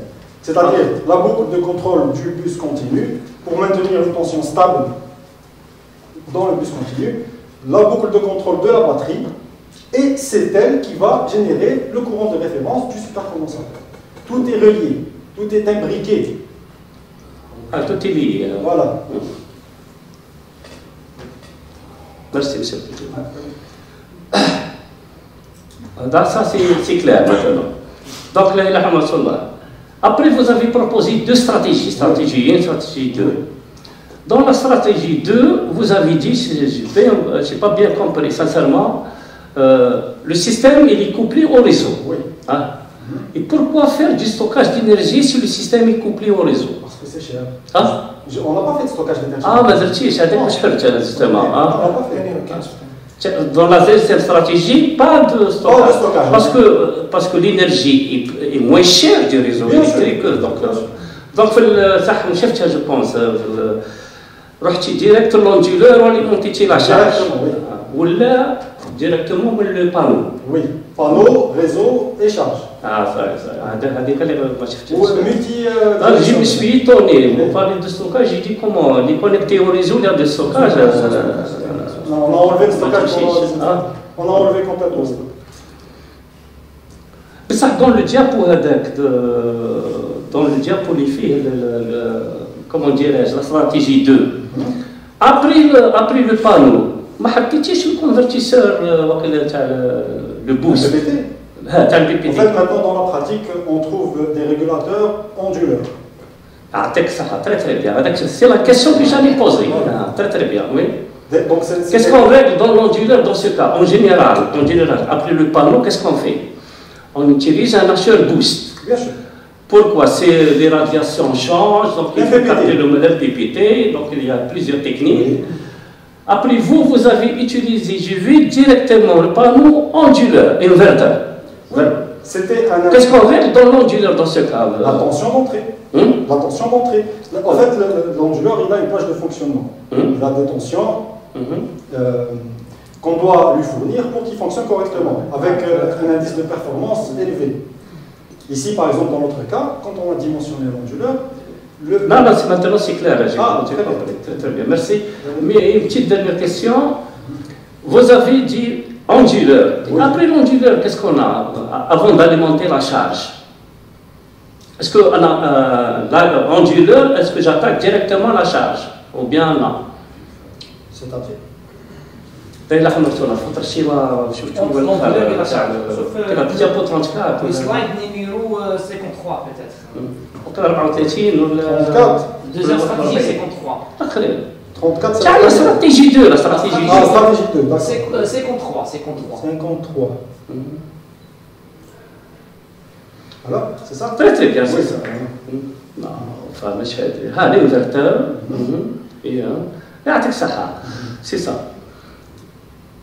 لا إله إلا رسول الله ورا الانفرتر هي نورمالمون دابري حتى لو كور كو جي انسيني يقول لك لا تيس doit être كاملة en français ولا en anglais وانت شوية l'anglais الفرنسي قال لك سي ستريكتومون انتردي مي معليش سا باج دونك l'anglais سي ديفوني لونغ انترناسيونال كون درتيها خير l'anglais كاملة في الدكري بالعربي. Non, il parle en qualité de vice-doyen, il faut une dérogation pour se tenir en français, si on a là. Là, je me fais user need, c'est l'utilisateur, ou l'inverteur, directement, tu vas l'utilisateur. Vous voulez dire que. Après un onduleur, est-ce que la tension est sinusoïdale ou non, en général? C'est le but de l'onduleur. Hein? C'est le but de l'onduleur. Elle n'est pas sinusoïdale, elle est amélie. Ah oui, bien sûr. Elle est amélie. Oui. Donc, on ne peut pas attaquer directement le. On doit lisser la tension. Il faut la filtrer. Et merci. C'est bon, j'ai compris, vous voulez revenir. لازم الفلتر. J'ai compris. Je reviens, professeur. Parce que j'ai travaillé avec ça. En pratique, c'était pas. Voilà. Pour les inverters, les nouveaux onduleurs actuels, par exemple la Huawei ou bien Goa, ce sont les deux plus grands inverters dans l'industrie. Je dirais que le professeur Romain, c'est vrai, mais le filtre, il est incorporé à l'intérieur. Oui. Il est incorporé à l'intérieur. On fait des bobines. D'ailleurs, l'inverter il est plus gros à cause de ça, à cause des bobines qui sont incorporées à l'intérieur pour filtrer, etc. Mais c'est parfait, hein, c'est exactement ça. Oui. Quand on le filtre, on vient incorporer l'onduleur. Les Chinois, ils ont. Ah, c'est les Chinois. Ah, c'est les Chinois. En fait, ça a été fait par Victron. Vous connaissez la marque? Oui. Victron Energy, c'est les premiers qui ont fait ça. Donc déjà, il est intégré dans le. Directement, oui. Donc, في الشراء كما قال المسؤول لازم يكون يعني. Non, ça c'est un schéma simple. Parce que du point de vue conventionnel. Oui. Je remercie le professeur Omeiri pour ces questions pertinentes et je passe la parole au professeur Moussaoui Abdelkarim de l'Université de Guelma. Monsieur le Président. غني عن التعريف. tout le temps il impressionné, surtout une locution, une maîtrise le verbe, une maîtrise d'un sujet, et pratiquement il est très curieux en termes de recherche scientifique. À chaque fois qu'il revient au laboratoire, il a toujours quelque chose de plus à nous montrer. C'est déjà bien, parce que la recherche. Déjà, en lisant la thèse, j'étais vraiment très émerveillé. Elle a pratiquement traité tous les aspects du stockage, toutes les problématiques liées aux énergies renouvelables, photovoltaïques surtout. Elle a traité entre autres les aspects économiques, les aspects techniques, les contraintes liées même aux mentalités, parce qu'il a parlé de transition et tout. C'est très important, pratiquement en lisant la thèse, j'étais vraiment, c'est quelqu'un qui a vraiment tenu la route, où il a abouti, d'ailleurs vous l'avez mentionné dans votre exposé, c'est-à-dire en termes d'objectifs. C'est très important, parce que lorsqu'on tient la route, toujours, on a dans la tête l'objectif à atteindre. C'est déjà quelque chose que j'ai vraiment apprécié. La même chose pour l'exposé. L'exposé vraiment était très pédagogique, c'est-à-dire vraiment, ça reflète la maîtrise du sujet. D'accord? En termes même de logique, de présentation, بديت la problématique, on va vers la solution, vers la conclusion, ou vers les perspectives. C'est vraiment quelque chose de très appréciable. D'accord? Je vous félicite pour ça. Merci. D'accord? Bien sûr, même je félicite l'encadreur ou le directeur du laboratoire.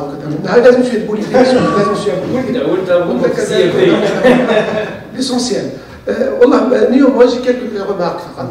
Les remarques c'est pour mettre en valeur le travail intérieur. La première remarque que j'ai, c'est le mémoire intérieur, c'est l'abstract.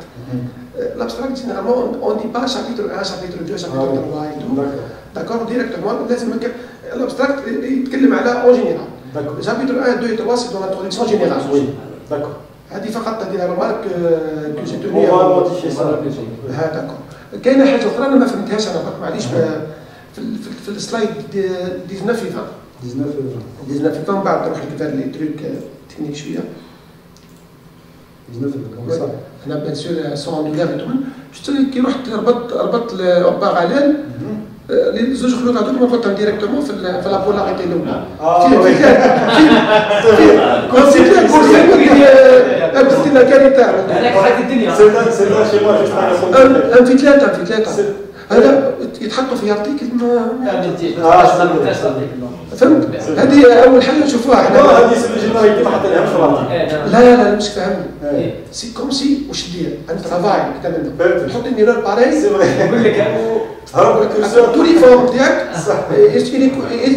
il se met en court-circuit. Je ne vois que ça. Même في la troisième, même في الفان. أو مش كنت الكوبي-كولي. Non, c'est pas du copier-coller. لا الكوبي-كولي تاعك. هذه voilà. الكوبي-كولي نتاعنا مش الكوبي-كولي نتاعنا. سدير الميكرو. هذا هو المشكل تاعنا. ندير هديه في Donc il a Attention, il est à zéro là pour moi. Attention, ما عنديش circuit تحرك لا سوبر كاب ولا لا باتري Non, أنا قلت لكم هكما لي تروك سي بور كوريجي باك. كي تهرب هذه خدمتنا. لا سي نوتر جور احنا. أنت سي فوتر جور ولا سي نوتر جور. pour améliorer la Bien sûr. لا même c'est grave. Ne laissez passer حوايج كي هذا. صح سي. باسكو علاه les gens chez Google on oublie c'était en quelque sorte فهمت فوق. C'est pour ça que قال أخويا هذيك. Merci monsieur Abdelkrim. Il n'y a pas de rien. والله شوف justement pour en ce qui concerne vous avez parlé de pas mal de choses. C'est vrai que ما دخلتش في l'aspect technique. علاش دخلت في l'aspect technique c'est vrai parce qu'il y a beaucoup d'aspects لو كنت تدخل في l'aspect technique ما نخرجوش منه. مي معليش عندكم قادر تدخل شويه في l'aspect technique وعلاش باسكو حنا نو سوم ان جوري بليز موا سبيسياليزي واحد في الاوتوماتيك واحد في الالكترونيك واحد في الكوموند واحد في كذا كنت قادر بليز موا باش موا حنايا نعطيو حنا في لو كوتي تكنيك هذايا اون تيرم دوريجيناليتي اون تيرم كذا منا اون تيرم كذا وجوستومون انت كي تكلمت على لوريجيناليتي تو le système de gestion. Parce que vous avez un système hybride pour basculer vos comités, vous avez parlé de règles de commutation sans donner plus de détails. D'accord? Parce qu'il y en a les règles c'est quoi? C'est l'expertise. C'est l'expertise. C'est le capital de connaissance. Il fallait mettre en évidence l'aspect هذا. Oui. Parce que نقول بلي انا عملت كوميونيكاسيون basée sur des règles اللي دومنا وعامل كي كتبنا بس ما دخلتش ما تديتش الديتاي. Oui, je comprends. هنا justement il faut mettre en valeur parce que vous avez fait un effort qui est vraiment appréciable mais vous ne l'avez pas mis en évidence. Oui. C'est vrai que قضية بيع. C'est une question de vente dans le produit interne. Parce que les gens ils ne vont pas vraiment voir oui le caractère délicat dans la solution. هذه في البارتي الاولى. في البارتي الثانيه تكلمت على l'optimisation. تكلمت على l'optimisation بعد كده نرجع على l'optimisation. تكلمت على pas mal de techniques d'optimisation les méthodes heuristiques en général وحصرتهم في المجال نتاع l'intelligence artificielle bien sûr learning machine parce que là où il y a l'apprentissage là où il y a une optimisation c'est-à-dire احنا في notre cas c'est des paramètres à optimiser وبعد تكلمت قلت باللي حكمت le PSO علاش il est plus simple Entre autres. لا سهله احنا ما نديروش في الشعر plus simple le critère de simplicité. On a pris en fait dans la thèse par exemple. Justement, là, donc à la thèse, vous avez donné les arguments qu'il faut. Oui. D'accord, il y a une littérature, il y a une voilà. Mais la simplicité, la simplicité, en termes de quoi? En termes, par exemple, si j'ai besoin d'appliquer un algorithme génétique dans mon système, j'aurais besoin, par exemple, d'un supercalculateur pour calculer ça. Là, on parle de complexité algorithmique. Oui. Oui. La complexité algorithmique. N'est-ce pas, oui. Le terme technique, tu as la simplicité, c'est la complexité algorithmique, c'est-à-dire le nombre d'itérations. Voilà. C'est-à-dire le retour de la solution. Exactement. Le temps de retour. C'est ce qu'on appelle le coût. Oui. Le coût opérationnel. Le coût de la solution. Voilà. En termes de mémoire et de temps. D'accord. Mémoire et temps, on parle ici de complexité algorithmique. Alors, la simplicité, c'est-à-dire on peut par exemple avoir un algorithme avec 3 itérations, mais il va nous coûter 5 heures. Oui. Ou 200 itérations, il va nous coûter 2 secondes. Quel va être l'algorithme qu'on va choisir? Un tableau. Un tableau exhaustif.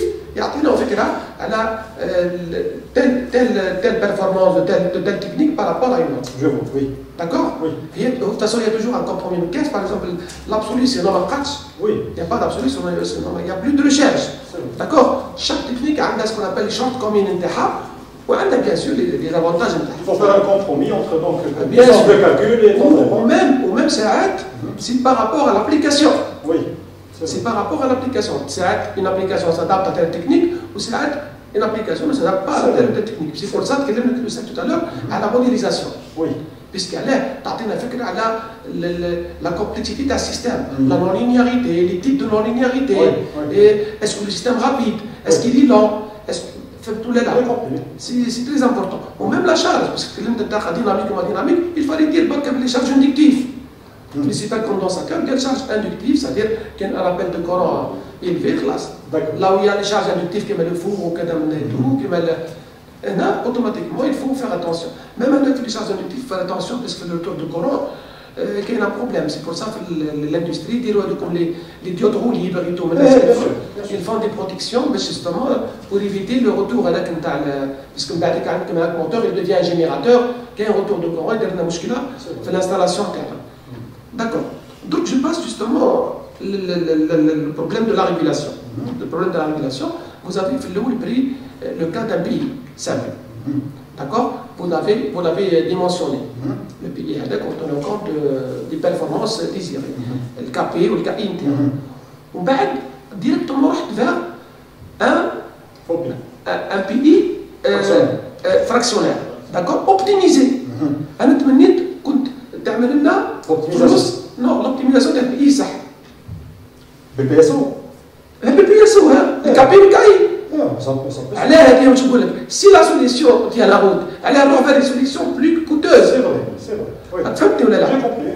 علاش نقول لك كوتوز؟ لانه هذاك الريغولاتور بي اي دونتر فراكسيونير كي تحولوا انت بعد او tu vas avoir une matrice comme ça d'accord باسكو نتاع خرجت من المشكل نتاع من بعد كريت مشكل اخر اللي هو باسكو لابروكسيماسيون تاع لو بي اي داكور داكور باسكو حنا كالكو شوز دو فراكسيونير نيكزيست با بيان سور حنا جينيرالمون راح نستعملوا تاع شارف ولا كذا منا تاع التقسيمتين هذاك اللي une approximation de l'EPD هذاك d'ordre fractionnel d'accord وبالتالي انت خرجنا من المشكله كرينا مشكله اخرى وهو l'ordre élevé نتاع الريغولاتور نتاعك vous allez avoir un régulateur d'ordre élevé وبالتالي انا تمنيت انك قبل ما تروح للريغولاتور d'ordre élevé في البي اي سي سا مارش pourquoi pas وي سي فري d'accord هذوك كل شيء دي تريك اللي كنتها نجربها ان شاء الله تجربها ان شاء الله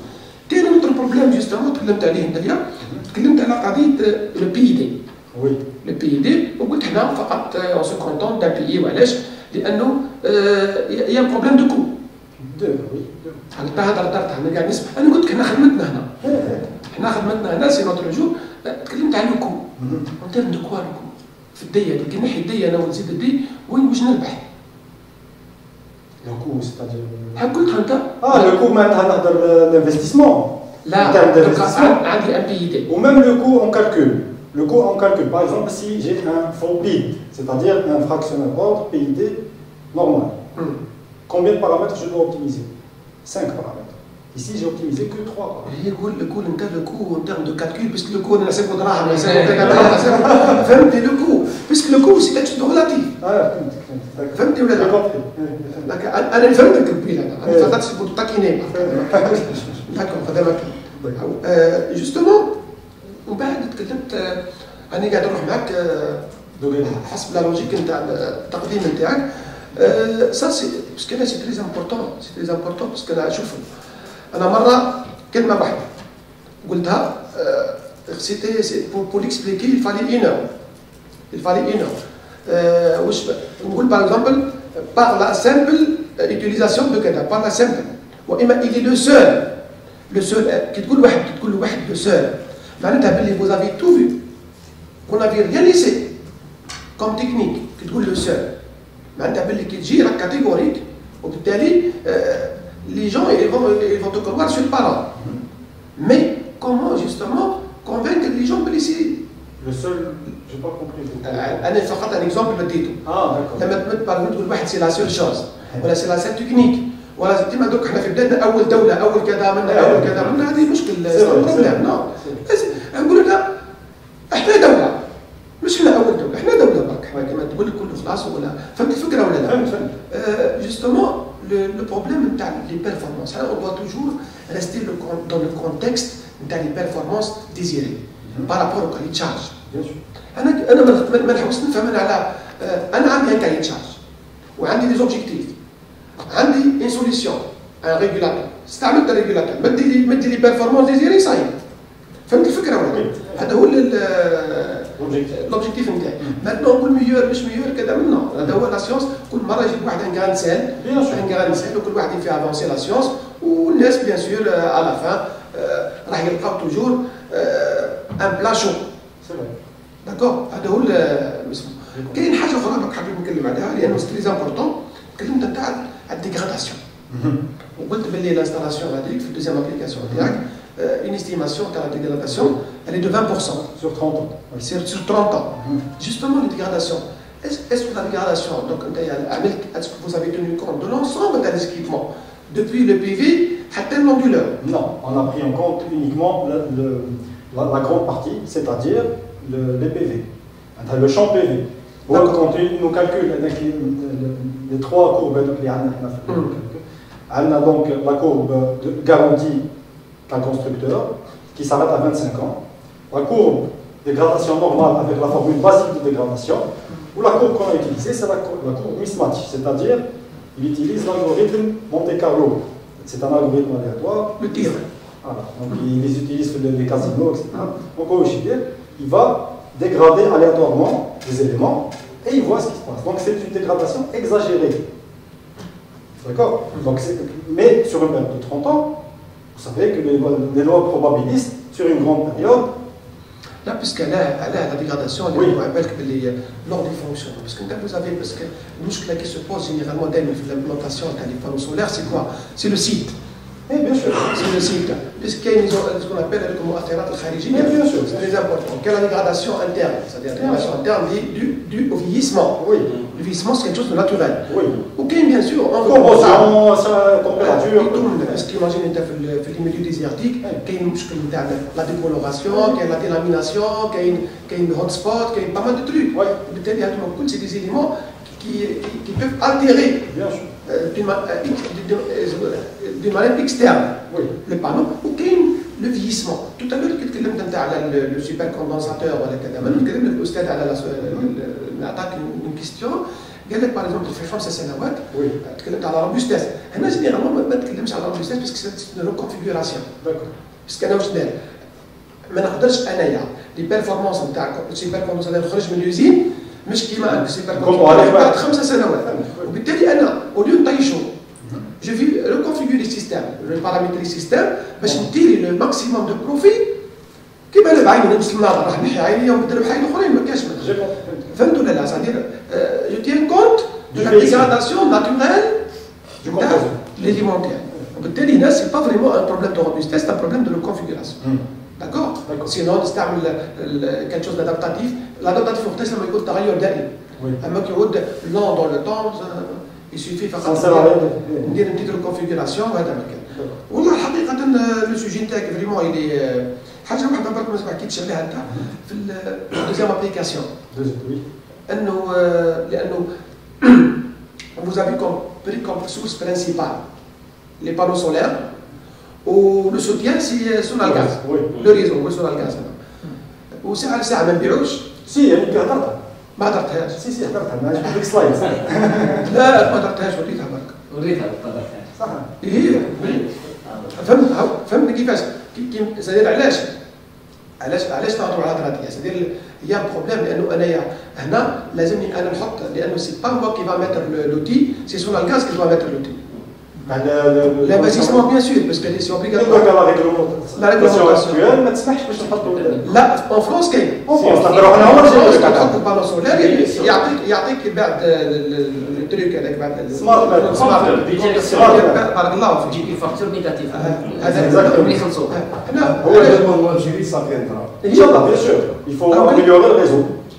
والله اسمح لي نهضر على حاجه استاذ. وي تفضل. Donc le but تاع les centres d'investissement c'est quoi?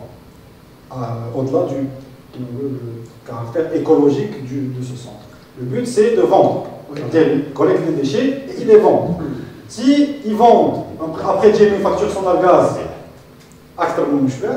c'est bon. Mais ça ne les intéresse pas. Le but, c'était de vendre.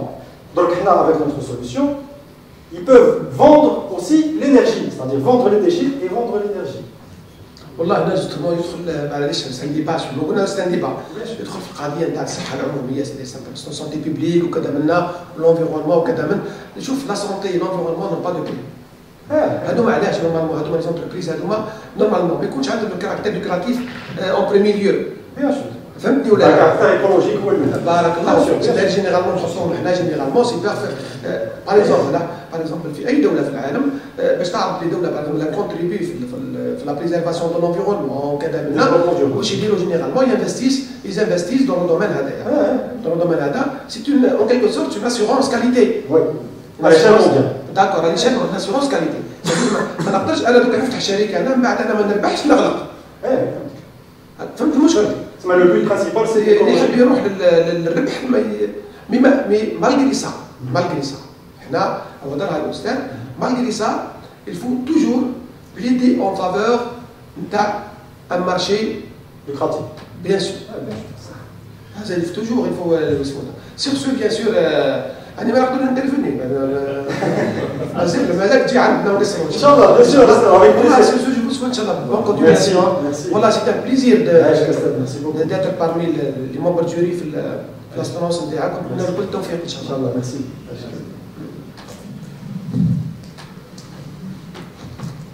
نشكروا الأستاذ موسوي عبد الكريم. C'est un débat passionnant. Et c'est toujours comme ça avec le professeur Moussaoui Abdelkarim. il met à l'aise le candidat. Mais je ne vais pas poser de questions ni parler d'ordre général en tant que directeur du laboratoire. Oui, le jury est pas mal important. Directeur du laboratoire, directeur de laboratoire, professeur Omeri, administrateur, vice-doyen, et le vice-recteur. Et le vice-recteur avec nous. Donc c'est un jury de d'exception. Oui. Ah oui. Donc, le sujet en lui-même, كيفاش تشوف فيه في العالم احنا الجزائر؟ شوف استاذ نهضر لك بالعربيه. Oui, تفضل. انا خدمت في الدومين pendant 8 ans. C'est-à-dire que je connais le terrain parfaitement. Donc, actuellement, la première question que pose un client à l'âge des installations à deux, combien ça coûte? Il y a une installation qui m'aide. Maintenant, on a voulu, des problèmes liés aux batteries, etc. Donner une solution. C'est vrai qu'elle coûte, mais pour le futur, avec la baisse des prix des équipements, ça va être possible. La deuxième solution, c'est une solution applicable immédiatement. Qu'un doc qui dit un cahier de charge, la solution, c'est-à-dire que c'est applicable au doc. C'est pas dans un futur lointain, c'est doc. C'est ça. Donc, En plus, l'intérêt, je trouve la tendance en Algérie, oui. C'est que la production des énergies fossiles, Oui. elle est pratiquement stable. Ce n'est pas en régression. Elle diminue. La consommation exponentielle. Des estimations pour 2035, c'est que la consommation égalera la production. Donc on ne pourra pas exporter. Oui. Au-delà de 2035, on va importer. Donc une solution pareille, ce sera tout bénéfique. Oui.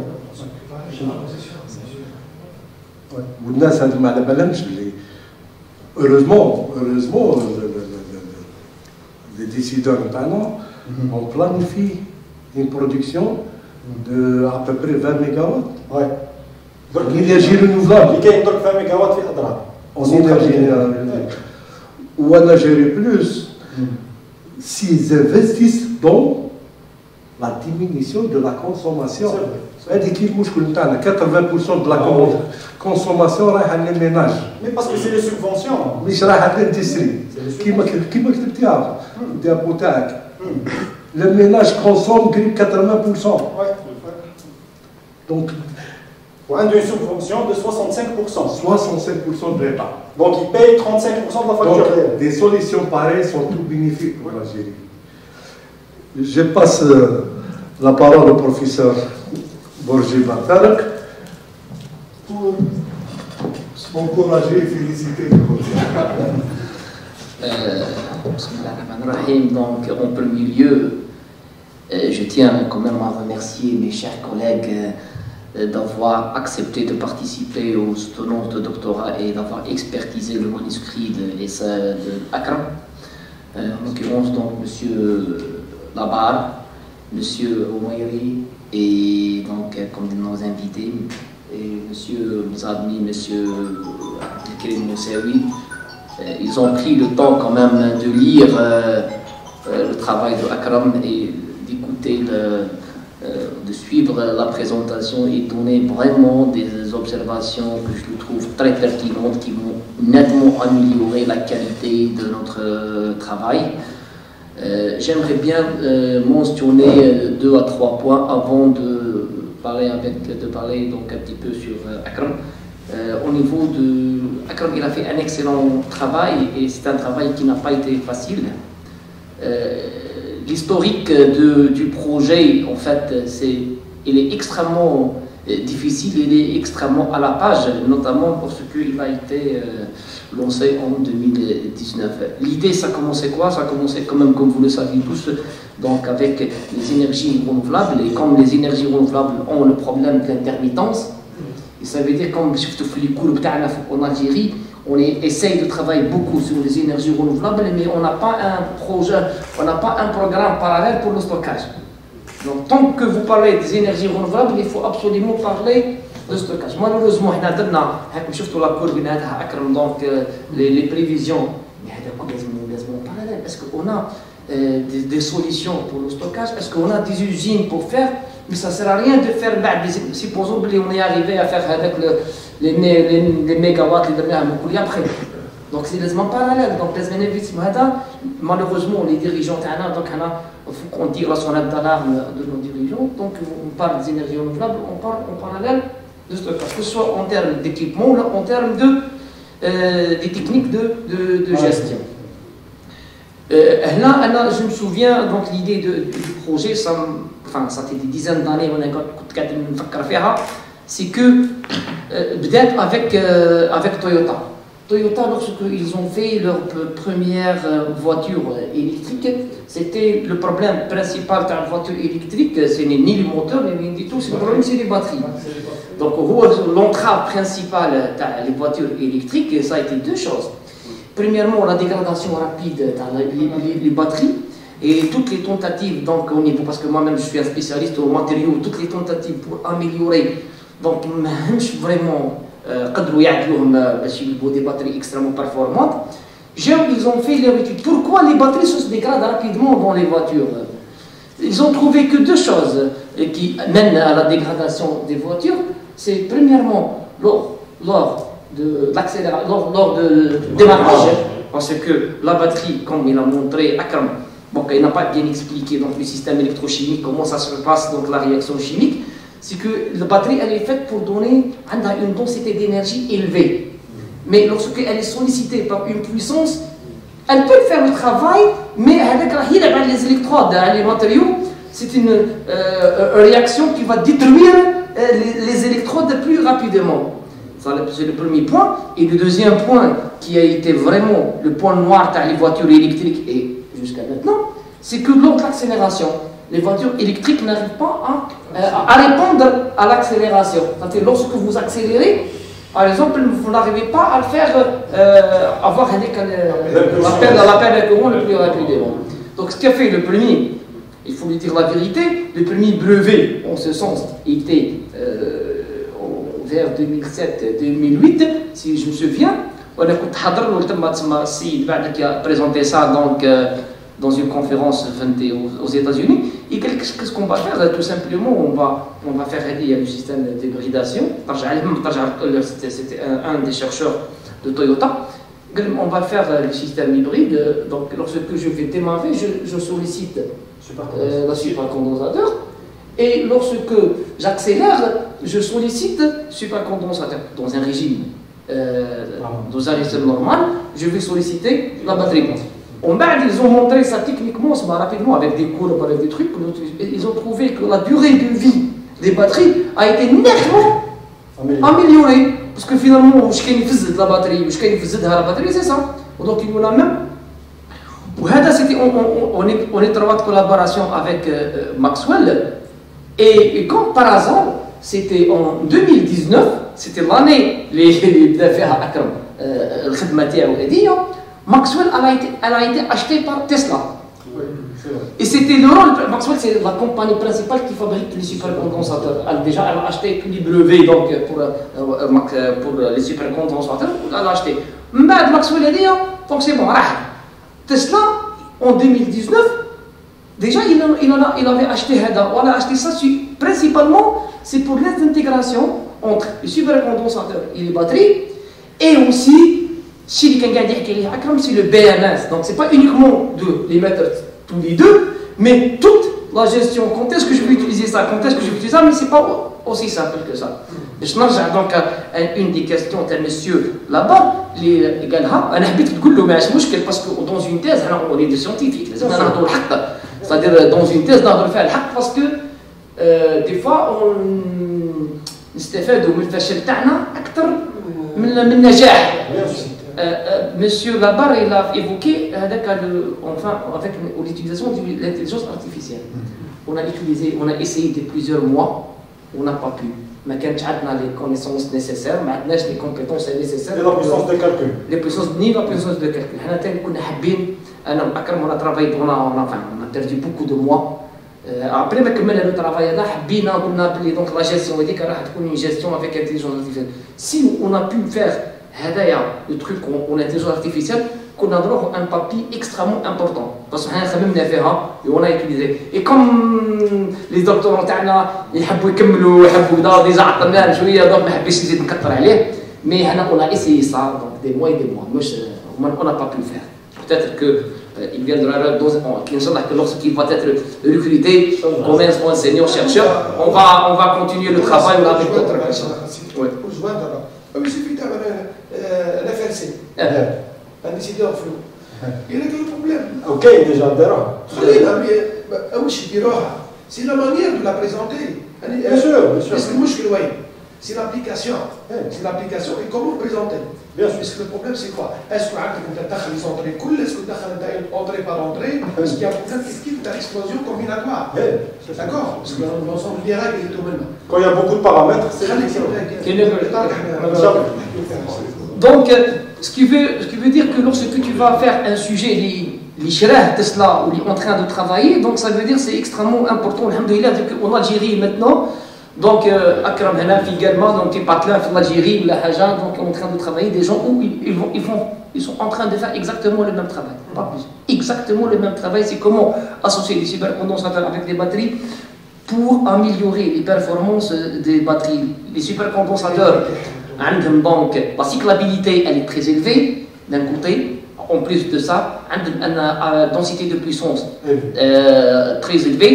D'ailleurs, on est dans notre laboratoire de recherche, parce que ça c'est on rentre dans un cadre d'un programme de recherche. Dans le laboratoire de recherche, on a une autre étudiante, donc actuellement elle est en Espagne. Elle est en train de travailler uniquement sur la supercondensateur. الهدف تاعي كنت نجيب لا supercondensateur تاع l'étudiante هذه مع le travail تاع أكرم. On va l'associer avec batterie au lithium. On va faire le système uniquement يخرج à 100% du laboratoire LGEG, donc dirigé par monsieur Lemzadmi. Mais on va le faire Inch'Allah avec le temps. Ce qui fait que هذا la nouveauté الأكثر منهم جميعا, c'est que si vous avez remarqué, c'est que le 99% des hybridations d'énergie, monsieur Labar, monsieur Omer, il fait des systèmes dynamiques. Les voitures électriques, il y en a très peu qui vont utiliser dans un régime stationnaire. On spécule, l'avenir, Inch'Allah, il y aura beaucoup d'intérêt. Comme l'a dit l'Oustad Al-Mayri, c'est que le kilowatt par kilogramme par dollar, il est en train de diminuer dans le supercondensateur. Donc, une fois le prix, on va les utiliser tous les tours. D'ailleurs, au début, si tu arrives à un type supercondensateur avec batterie, c'est une boîte noire, même plus la batterie. Un système de stockage, c'est un couplet, c'est autre système.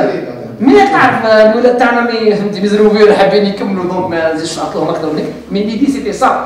C'était tout au lieu de le panneau solaire et il faut au lieu de batterie, mais la batterie va intégrer un supercondensateur. Tu vas augmenter le temps de la batterie, durée de vie d'une manière كبيرة. Donc pour la première stratégie. Pour la deuxième stratégie, c'est qu'on a remarqué en Algérie, c'est que les centres d'envahissement, ce sont des centres écologiques. Mais malheureusement, ils utilisent l'énergie fossile. باش نوليو ندخلوا le 100% écologique, حنا كنا نتمناو انهم يخدموا حتى في l'énergie solaire. وكم يخدموا ماجوريتيرمون في النهار, donc ça tombe bien parce qu'il y a des heures de travail في النهار. Même هذاك on fait appel uniquement dans très peu de temps, la في الليل ولا حاجه ولا dans ce qu'il y en a pas. حنا avec l'idée هذه اللي دارها أكرم تاع les centres d'enfouissement راح يولي à 100% écologique. ما تنساش بلي كاين la bourse de carbone, donc on ne sait jamais, ils vont nous imposer des trucs, le carbone, ça peut être une très bonne solution. Sur ce, donc, les deux points que je voulais, bon, il y en a pas mal de choses que vous pouvez aller dans le cadre des collaborations, parce que les débats, il est fait pour ça aussi, pour faire des collaborations, Inch'Allah, pour l'avenir. Non, jusqu'à maintenant, discuter deux mots à Akram. Akram, c'était un grand plaisir de travailler avec lui. Il a fait un très bon travail, un excellent travail. C'est un gars très sérieux.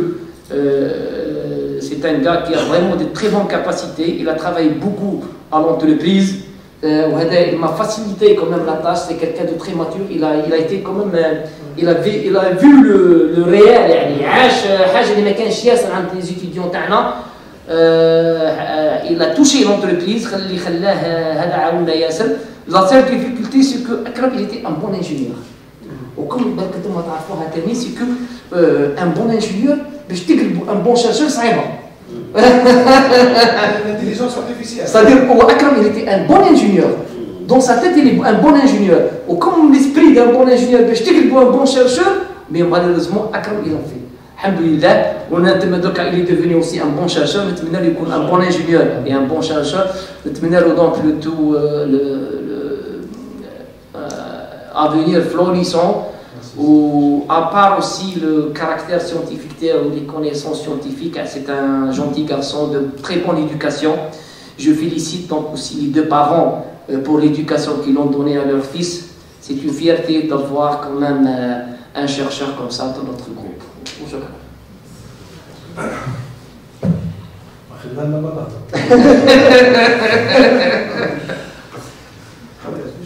Je tiens à vous féliciter. Vous avez fait un travail formidable. Maintenant, on va délibérer. Oui,